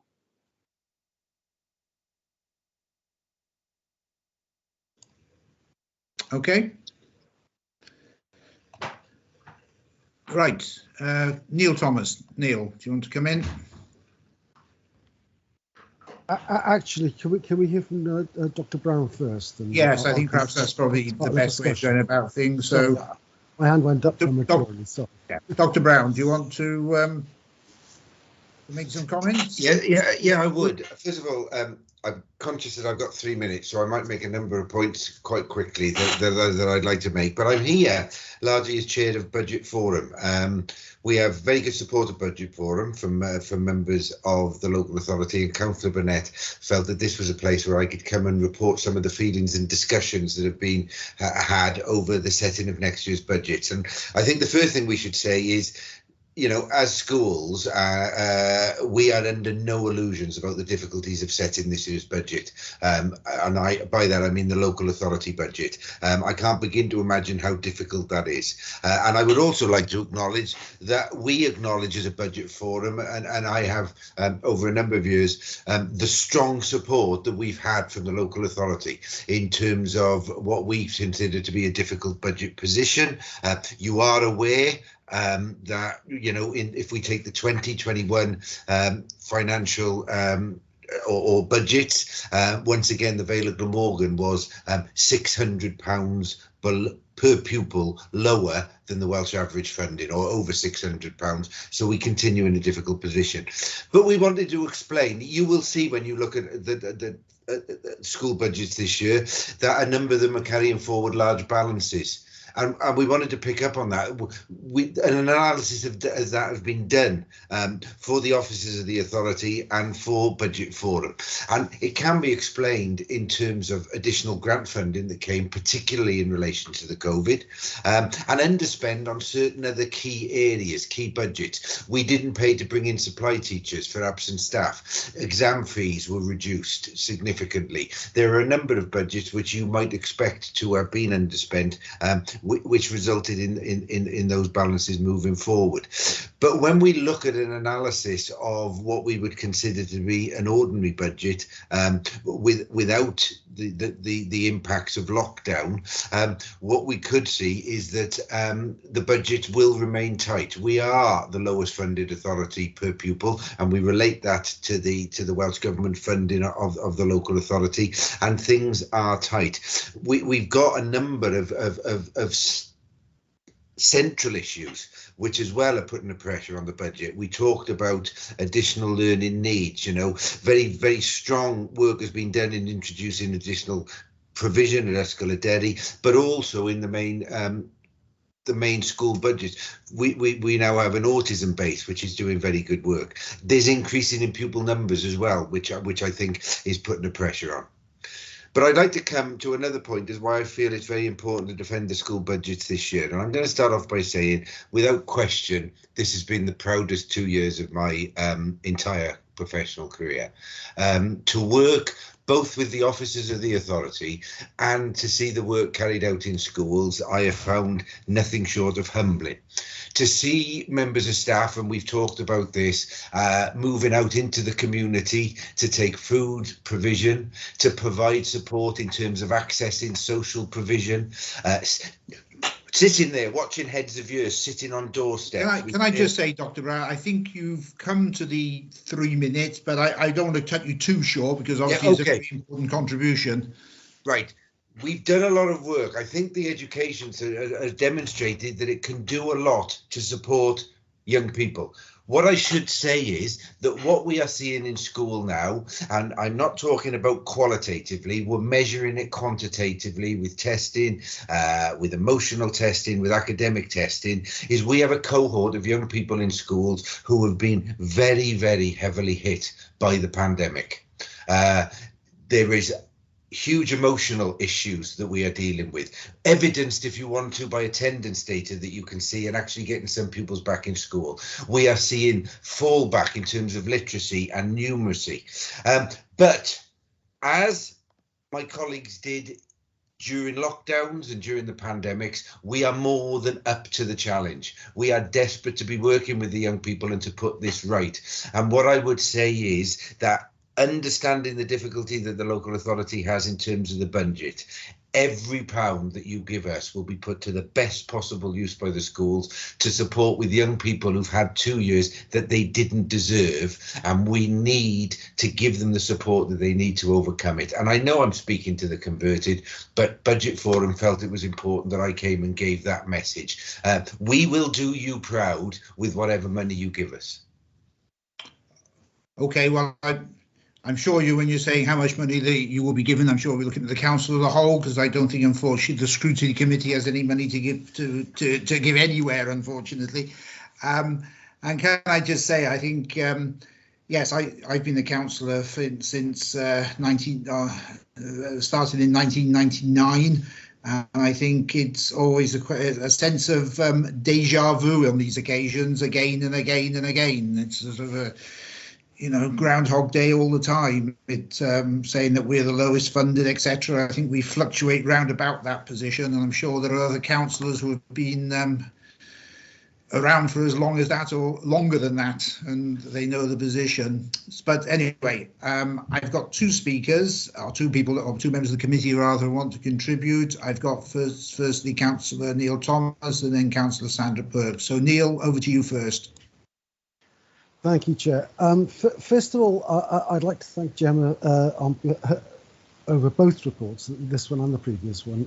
That they are, the fact that the first one didn't raise any questions, I think is a tribute to actually how good the report was. So thank you for that. I'd like to wholeheartedly support as well Dr. Brown in his comments and some of the things he's been saying, and the pressures that the schools and our staff and everyone have been under over the last couple of years has been immense, and they have responded immensely well, brilliantly well, and I'd like to commend them. And yes, the schools need to be fully supported. That there are all changes in the budget. That all of these things are going to have present cost pressures, and I would urge that Cabinet bears this in mind when discussing the forthcoming budget round. The other part, though, that Brown referred to was the mental health of quite a lot of our young people. And at the last committee meeting, we agreed to strongly advocate for the importance of the youth service to the well-being of our young people. As I say, we agreed that at the last meeting. Elsewhere in this agenda, we talk about investment to save as gaining 2 points in the corporate policy terms. As you'll know, I've supported the importance of youth service service in supporting our young people. Youth service allows early intervention. It allows diversion of young people who are experiencing difficulties for various reasons or presenting difficulties quite often, and it can divert them into more constructive and more helpful ways of behaving, which will then divert them from more costly intervention in the future due to child safety or justice concerns. I'd like this committee to emphasise that our view is that youth service is an important cost pressure to be considered in the next budget, and I feel that this needs to come out as a recommendation from this particular part of the meeting. Thank you. Okay, thank you, Neil. Sandra?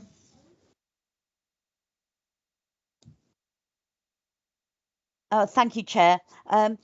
I don't know whether I'm sort of allowed to ask Dr. Brown a question around this. I fully support what he had to say, and about obviously the need to maintain or increase budget levels for schools. I know that the Vale Council do put an awful lot of the budget that they do have into the school area, and that's greatly important. That's something I do support. The aspirational levels of our pupils are sort of really important, but also their attainment as well. And I just wanted to ask you about last time. I think we talked about the after school homework club and things like that, and whether that would is helping towards getting people back on track, and what other areas you might see of how we can support pupils to get back onto the trajectory they would have been on before COVID, sucker punched everybody really. So I just wondered if you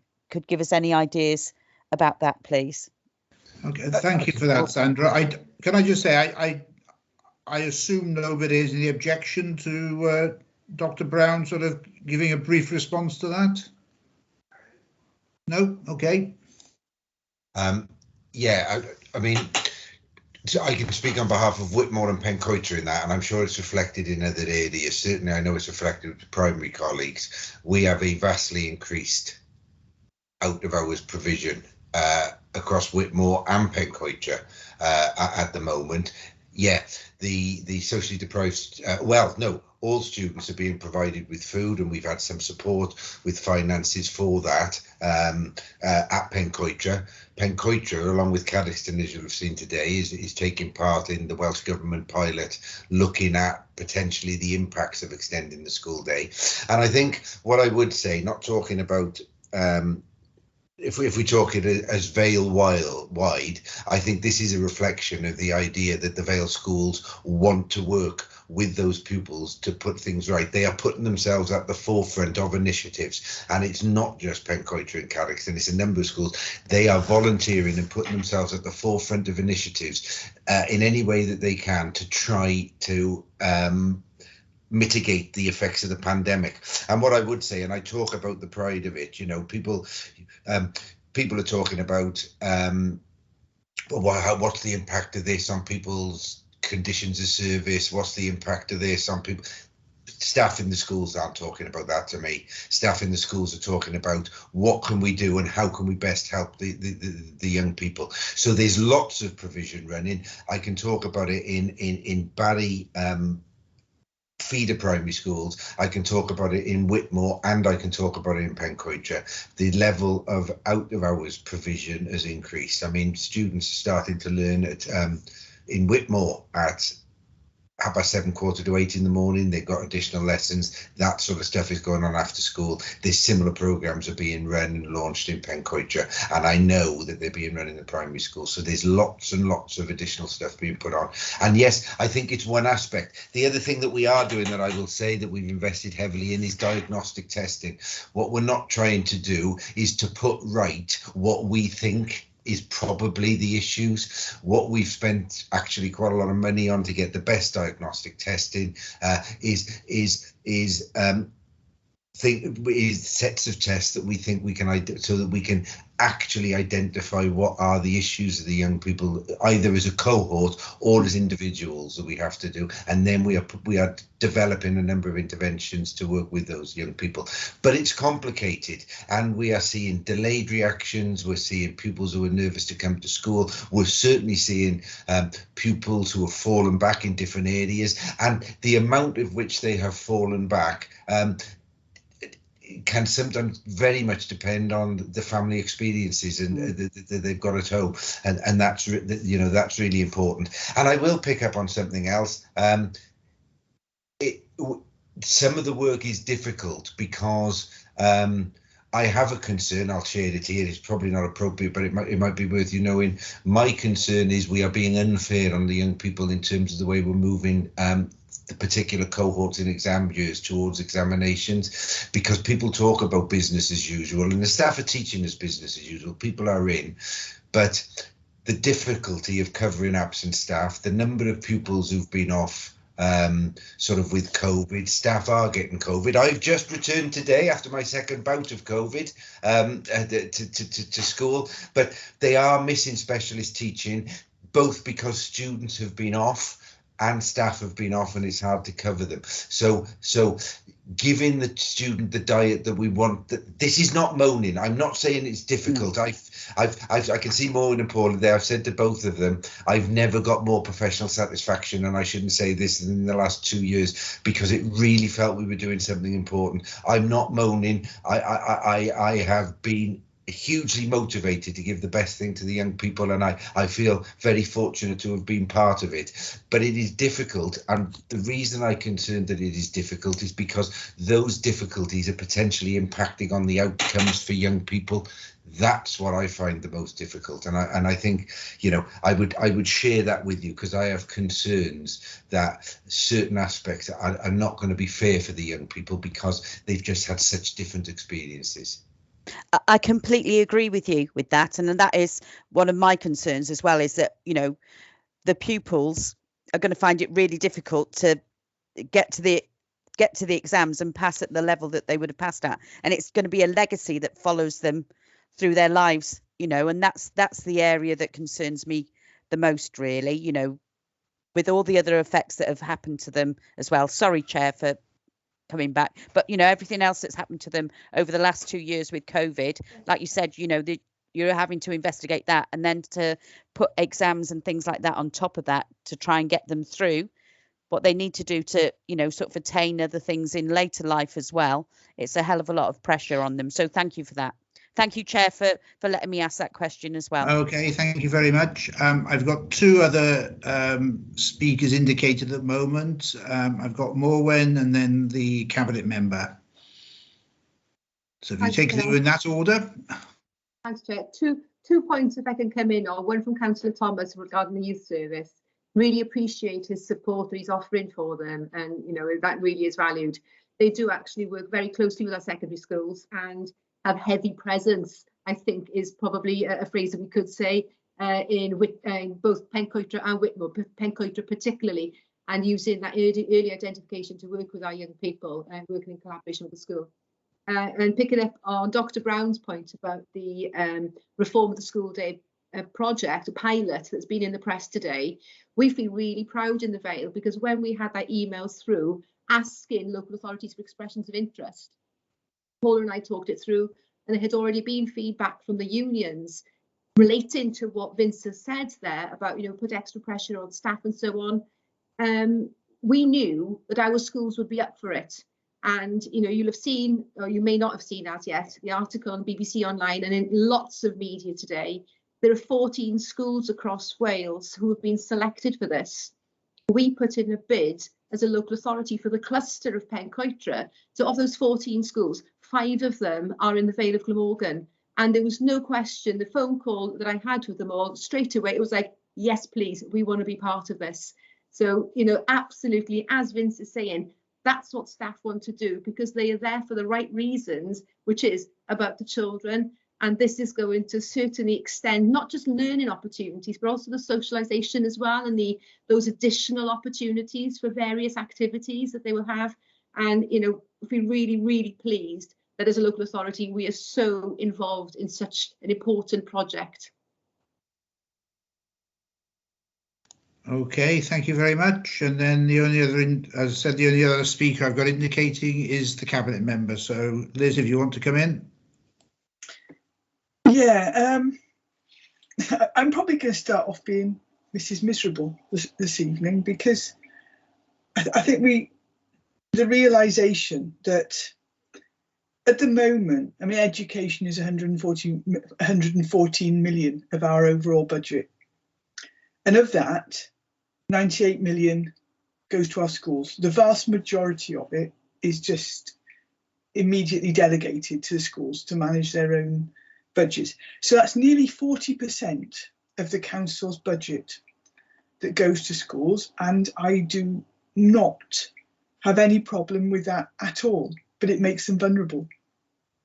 Because when you've actually got such an amount, any challenges within the school budget is going to actually affect schools. And we've always worked very closely. The school funding formula was actually developed in partnership with schools.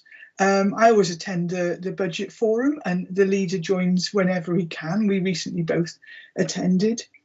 You know, when you actually put that up against our social services budget, is 71 million, so that's 28% of the overall budget, and everything else that people normally shout at us about potholes and well, country parks, all sorts of things, everything else fits into 26%. So we're looking at the scale of funding here. And interestingly, I was actually at a meeting with the Minister for Education the other evening, and I was standing next to him, and I said, by the way, you still have an invitation to come and talk to our budget forum. He did look a bit worried. But I do know that one of the first things that he will say to me when I say, you know, we're Wales's lowest funding is, yes, and you don't even have a council tax at the Welsh average. And that's a problem.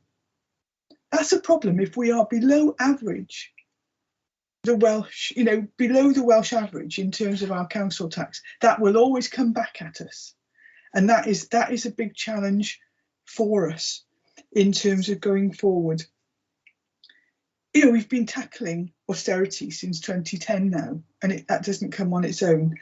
And in terms of the cost pressures this year, you know, 4 million is in education, and I look at those cost pressures and I can't find any that aren't totally essential. Most of them are associated with additional learning needs. And why would you put together provision to support children with additional learning needs and then not be able to fund it? But that's where we are. But also, I would say that the forthcoming national insurance increases are actually, for this council, going to increase our costs, our budget, by £1 million. So we've got to find an extra million. That's in excess of a 1% council tax increase to fund the employer's contribution of national insurance. You know, I said I'm sorry that I'm being so bleak and so blunt, but these are the conversations. This is what I wake up with at 3:30 in the morning, trying to work out how on earth we are going to get this budget to balance. And when I start seeing people saying, oh no, we don't want any more than 1% increase or something like that. Well, we're not in the real world then, if we're talking about it. We've always been aspirational, and we've definitely always been aspirational for education. We don't just measure ourselves in education against Wales, we measure ourselves against the UK as a whole. And we don't come up wanting. Our schools are fabulous, and they have continued to be so through the pandemic. Some of the things that they've done, you know, completely off their own bat have been phenomenal. But also in that aspirational comes down to being innovative.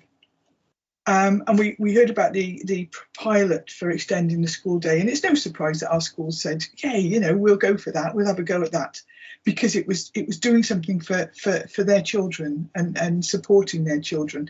But I think it's worth mentioning, and I'm hoping to come up to Pencoitra soon to see it, is Pencoitra, alongside that, before we even knew of that funding, had got funding for Big Fresh. I think it's about 11,000 for a homework club with food. So again, so they could support their children. And the last I saw was you were getting about 100 children in the session. Now, Big Fresh was born out of a £350,000 deficit in our school catering service, or in the council's catering service, which was school meals. And it did take us about 4 years to plan before it was launched.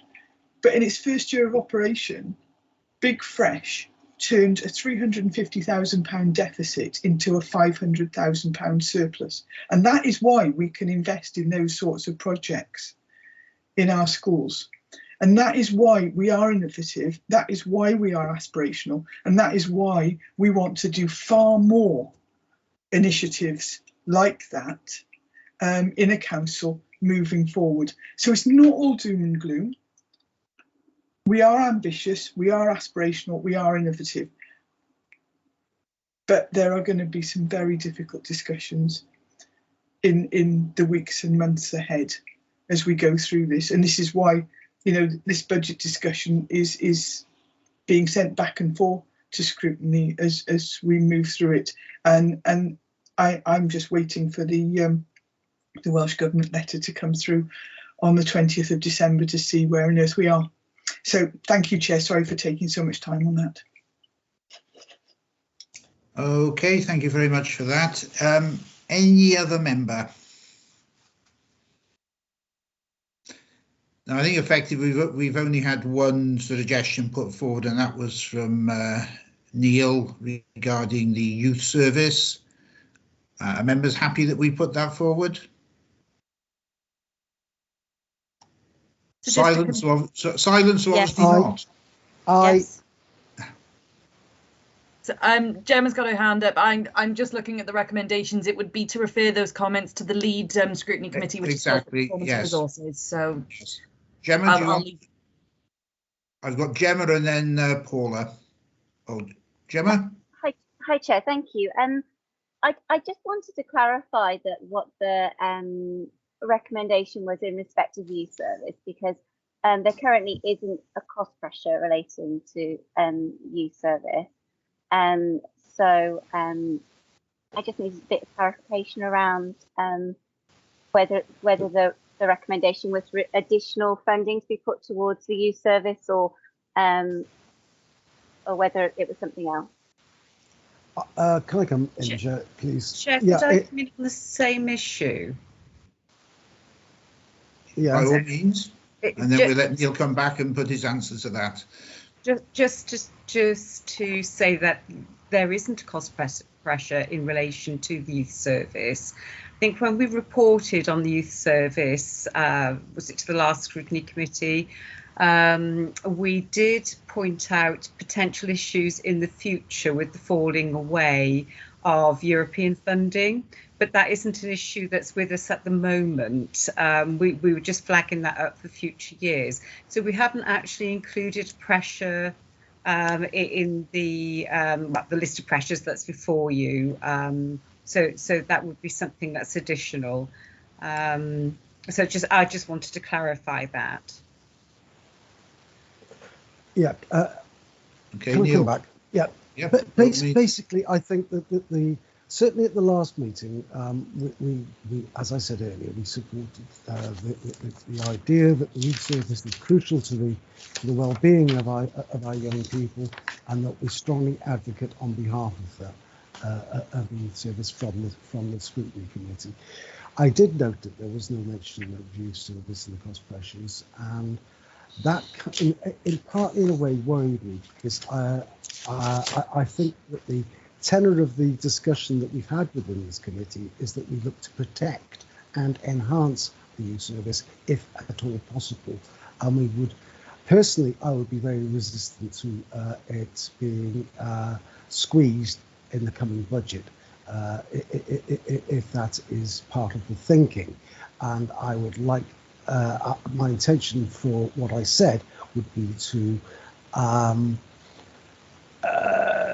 indicate that to the lead scrutiny committee in their budget discussions, and that we would very much like them to find ways in which to protect and maybe even enhance what is a badly needed service within the Vale, particularly with my other hat as a member of the Healthy Living Scrutiny Committee, seeing the increase in the numbers of children that are being admitted to care, and the kind of cost pressures that that's providing to that committee as a consequence of missing support that due to COVID largely, but things that could, if things go in now, the phrase "invest to save" that is within the agenda that we've got before us today.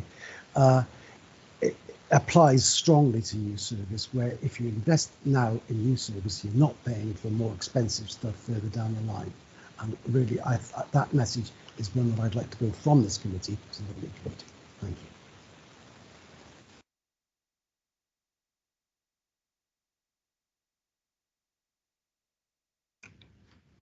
Chair, are you still with us?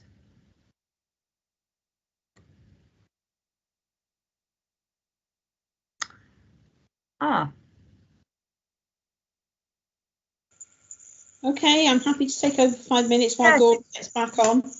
If you could, thank you. Yep, that's fine. Okay, so has anybody else got anything else they want to contribute? There he is. He's waiting to be admitted. Anybody else got anything that they want to contribute to that item, please? Gordon with us now? I'm back. Thank you for that, Rhiannon. I don't know quite what happened, but it seemed everything seemed to disappear. But yes. So perhaps you better finish this item off, as you've been here all the time. No. Go on, carry on. No. So did Neil Neil make a proposal, or? I think Councillor Moore was hoping to come in at this point. Yeah. Yeah, I think we've got the leader now who wants to make a contribution. Leader, if you don't mind, well, thank you. Do we have a choice? Probably not, but go on. Of course you do. No, the only point I'm going to make is about ask the question really of the officers, because I understand where Neil Tom's coming from. I quite understand it, but my understanding is at the moment there is funding currently for the youth service and it's still there. Now, if there's a position whereby we're going to lose funding from the youth service, then we could say there's a cost pressure. Now, I don't know. So this is the problem really, because these cost pressures have been put together, and these are the ones which Liz has made the point quite forcefully, quite rightly. So is that there's 29 million pounds worth of cost pressures if you add the 4.5 million in for the pay and stuff. We are, whether we want to or not, there's no way we're going to be able to fund every cost pressure that's put forward in this budget. Now, to put something in which isn't absolutely necessary at the moment, I would not advise. I understand where you're coming from, but as I understand it, the budget is still there for the youth service, and until such time as it's going to be lost or there's a change and something so we can be reported during the course of the year if necessary, then I think that's the way to do it. But I'd like to know what Gemma and Paula would like to say to that, and maybe Liz too. But I think it's a difficult thing to do to off the hoof to say I want to put some money in, because how much are you going to put in and for what is the question, and that's the question I've been asking everybody in these budget rounds. And I'll have to tell you, most people are saying I can't cut anything. Well, reality is going to have to kick in, because something's going to have to go.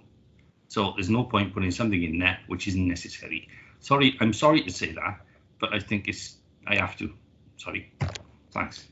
I think leader, well, those who have been in your position before, I'm sure, can say that it's always the question, if you add something, you've got to take something out to come back to the balance, haven't you? You have indeed. You have indeed. There's only one pot of money, and if there's only one pot of money, something's got to be moved around. If you put something there, you've got to take something from somewhere else. Indeed. You are right. Yeah, you know as well as I do. Yeah. Right. I've got both Paula and Gemma want to come back on this. Start with Paula. Thank you, Lee. I almost called you leader then. Thank you, Chair. Optimism, of course. Tiredness, I think, but there you are. In putting together the cost pressures, we did only put forward those which were absolutely essential.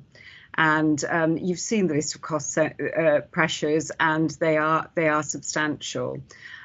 We didn't put forward one for the youth service at this stage because that funding, its current level of funding is still intact. Like all of the services we run, yes, we would dearly love more capacity everywhere. But, the reality is we have some significant pressures elsewhere, which we absolutely need to fund.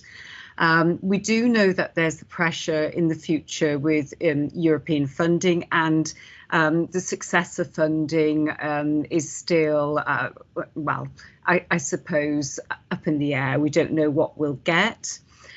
What I would say is I think what Neil's saying is about protecting the youth service, and to a certain extent it depends on the decisions that are made about some of the other cost pressures. So if we look at the pay award, for instance, if that wasn't funded across the board, then that would have a pressure, wouldn't it, upon the youth service, as it would all of the teams across the council, because we're then going to have to try and find that as an efficiency saving.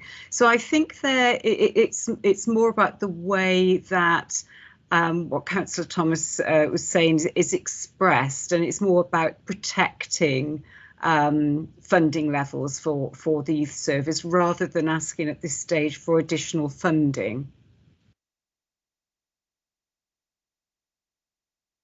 Okay, thank you. Gemma? Absolutely, that's what I was saying. Yes, Chair, absolutely agree with Paula's comment, and absolutely that regard is given in the budget strategy to protect consideration of protection of youth service. Okay, Neil, do you want Neil as in Councillor Neil Thomas, not Councillor Neil Moore? Neil, do you want to say anything?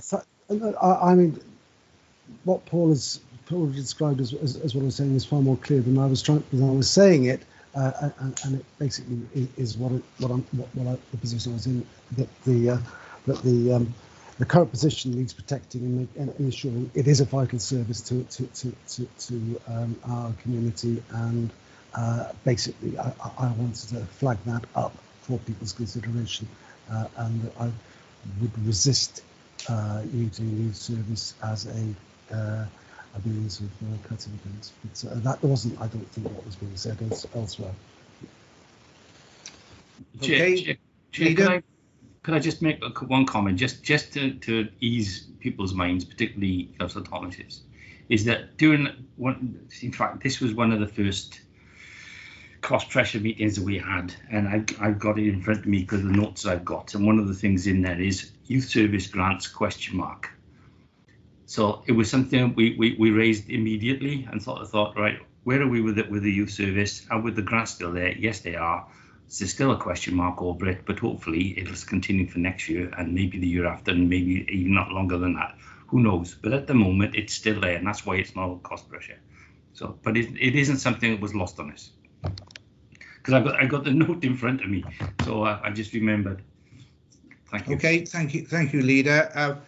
Well, Neil, if nothing else, you've obviously prompted the intervention from the leader tonight, which is obviously good. So, are members happy that we note the report? Yes, Chair. Yes, everyone agreeable to that? Okay, thank you very much. Moving on to agenda item 9, the initial capital programme, which I'm sure will be equally challenging. Thank you, Chair. Yes, absolutely. Again, we don't receive the settlement until the 21st of December. So the initial capital proposal set out the capital bids as have been submitted to the council, but it makes no proposals in terms of which bids are progressed. We're currently projecting a flatline budget for capital in the next financial year. Capital bids of 60.5 million have been submitted across the council, with material costs continuing to increase. Appendix 1 sets out the capital programme and the 5-year capital programme as it stands at the moment. As you'll see, in terms of learning and skills, a significant share of that has been allocated to Band B. And Appendix 2 to the report sets out 2 capital bids. Within the current capital programme, 450,000 is allocated to asset renewal in 22-23, and in part that's because the asset renewal has been eaten into in order to fund the Band B programme. Historically, we receive Welsh Government asset renewal funding, but it should be noted that we've had indications that this year it'll be tied to decarbonisation and ventilation works.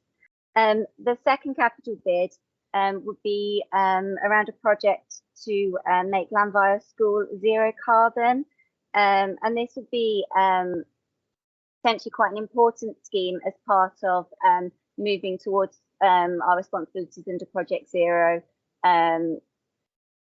But we will also, as part of this, explore whether there's any potential additional funding for carbon zero schemes that can be accessed. The initial positions are being consulted on. and any comments from members would be fed into Corporate Performance and Resources Committee on the 22nd of December. Okay. Thank you for that. Are there any members who want to make observations or comments to be passed on?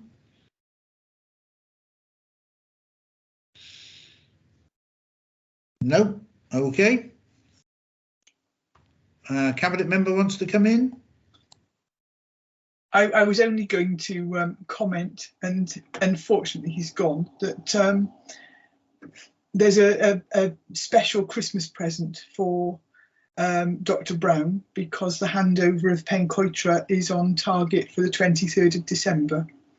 So Pencoitra will be opening in the new year, and the children couldn't be more excited. So yes, all those Band B schemes are progressing very well, on time and to budget. So big thanks to the staff involved in the 21st Century School programme.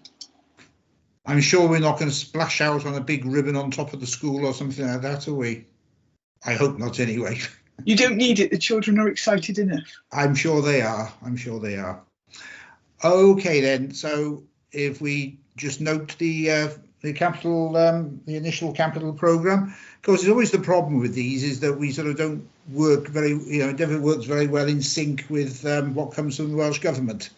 Is we're always guessing what might be in a budget. There must be some way of getting this better, but then of course we're very much constrained on timetables for setting a budget ourselves and setting the level of council tax. But there we are, that's always been a problem.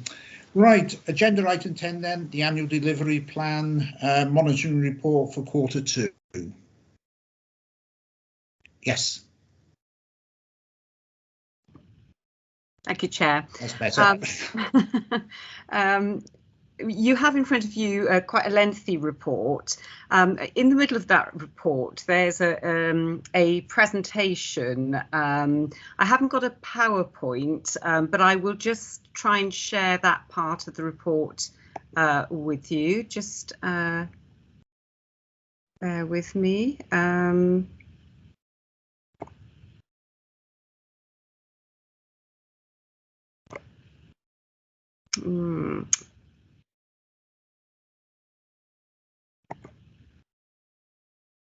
No, I seem to be having some problems with that. Okay, can you see that? Yes. I can.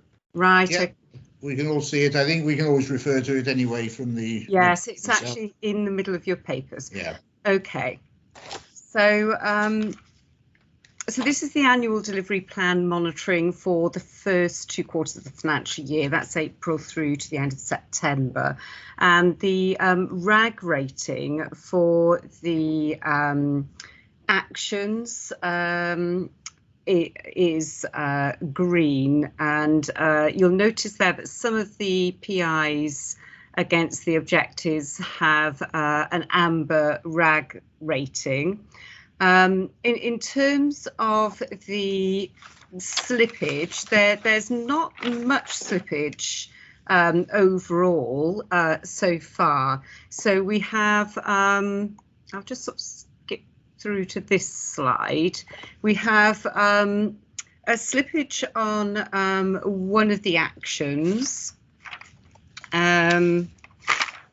And that action is to deliver a travel training programme to help support the independence of young people with disabilities and increasing the use of active travel options, including public transport and reducing long-term financial costs to statutory services. And the reason why that one has slipped is COVID related, and it needs to be progressed with the current contractor, and there's still we're still intending to progress that action. And then there's slippage on 2 of the PIs. One is the number of visits to public libraries per 1,000 of the population. And again, that's COVID related. And the reason for that is obvious, because libraries had to close. during various lockdowns, and there was a restriction, wasn't there, as to the numbers we could have within the library. We are seeing an increase in the numbers. You know, I think that will grow as visitor confidence increases, although with the new Omicron variant, I don't know what future restrictions there might be. The other one was in relation to the number of adult learners. And again, that's COVID related.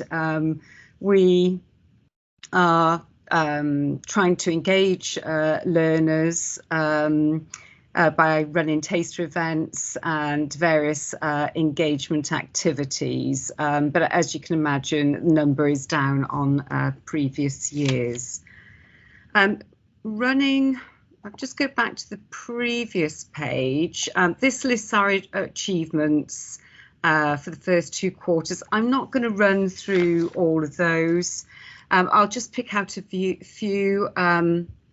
Provision of over 8,000 devices to support learners, the development of regional Welsh ALN resource directory and a Welsh language reading test and a training directory for schools.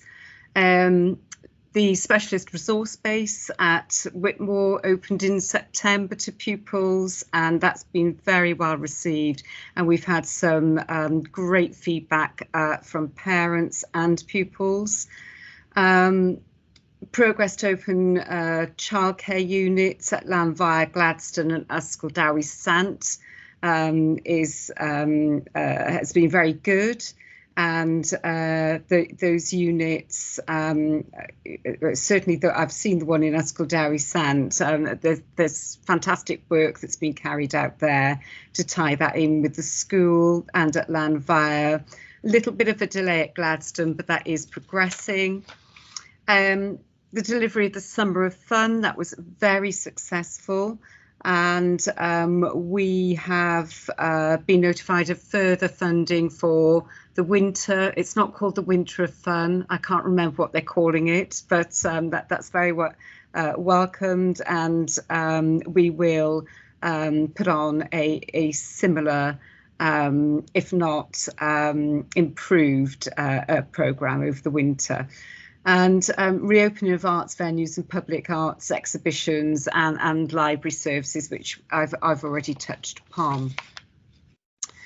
And in terms of objective 4, the Walk Once a Week project has been delivered in 6 schools, and the provision of school ecology resources to support schools, I think, is noteworthy too.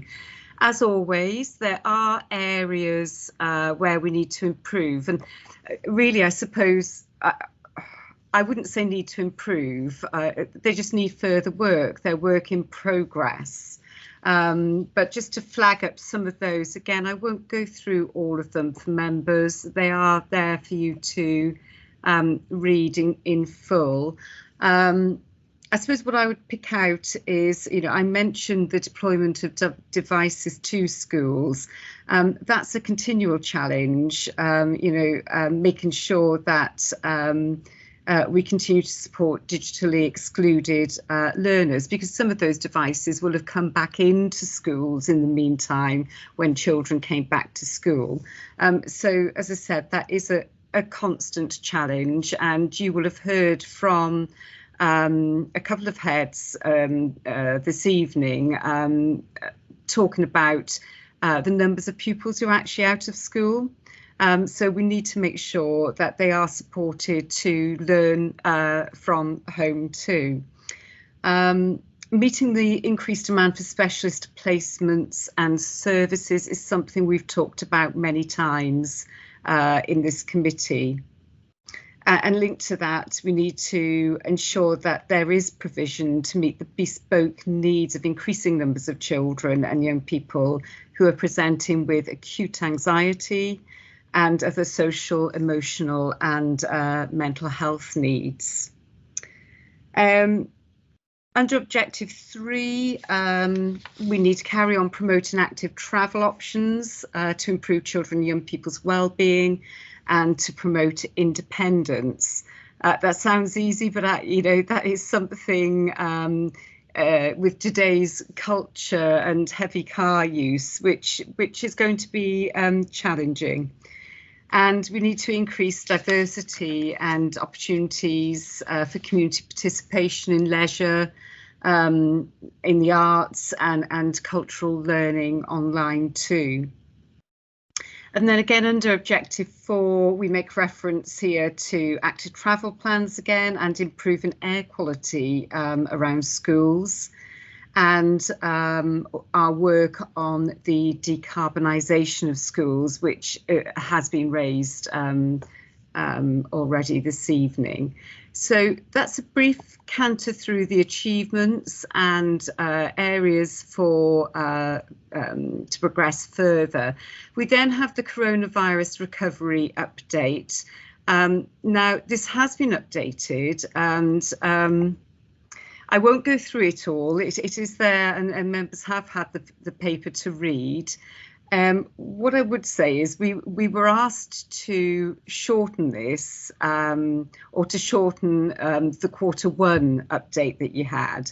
But what we found is that actually we're still very much contributing to that recovery, and that's going to go on for some time. So I'm not apologetic that the update that we're giving to you this evening is equally as long, if not longer, than the one that you had in Q1. I'm happy to take any questions. Thank you for that. Do members have any questions? I hope Trevor hasn't got questions. But you do want to say something, Trevor. I have a question and answer from myself, just in relation to the figures about library visitations. What that doesn't capture, of course, is all of the click and collect work that was done over the period, and all of the online period. It is, I mean, that target is a reflection of the library standards, and it is old-fashioned in the way that we record engagement with the libraries. Certainly, there's a sea change in terms of how that's done going forward. So just to remind members that throughout the pandemic, even though folks weren't walking through the doors, they were still picking up books. They still had their online reading groups. They still had their virtual rhyme and sign sessions. All of that kind of stuff still continued.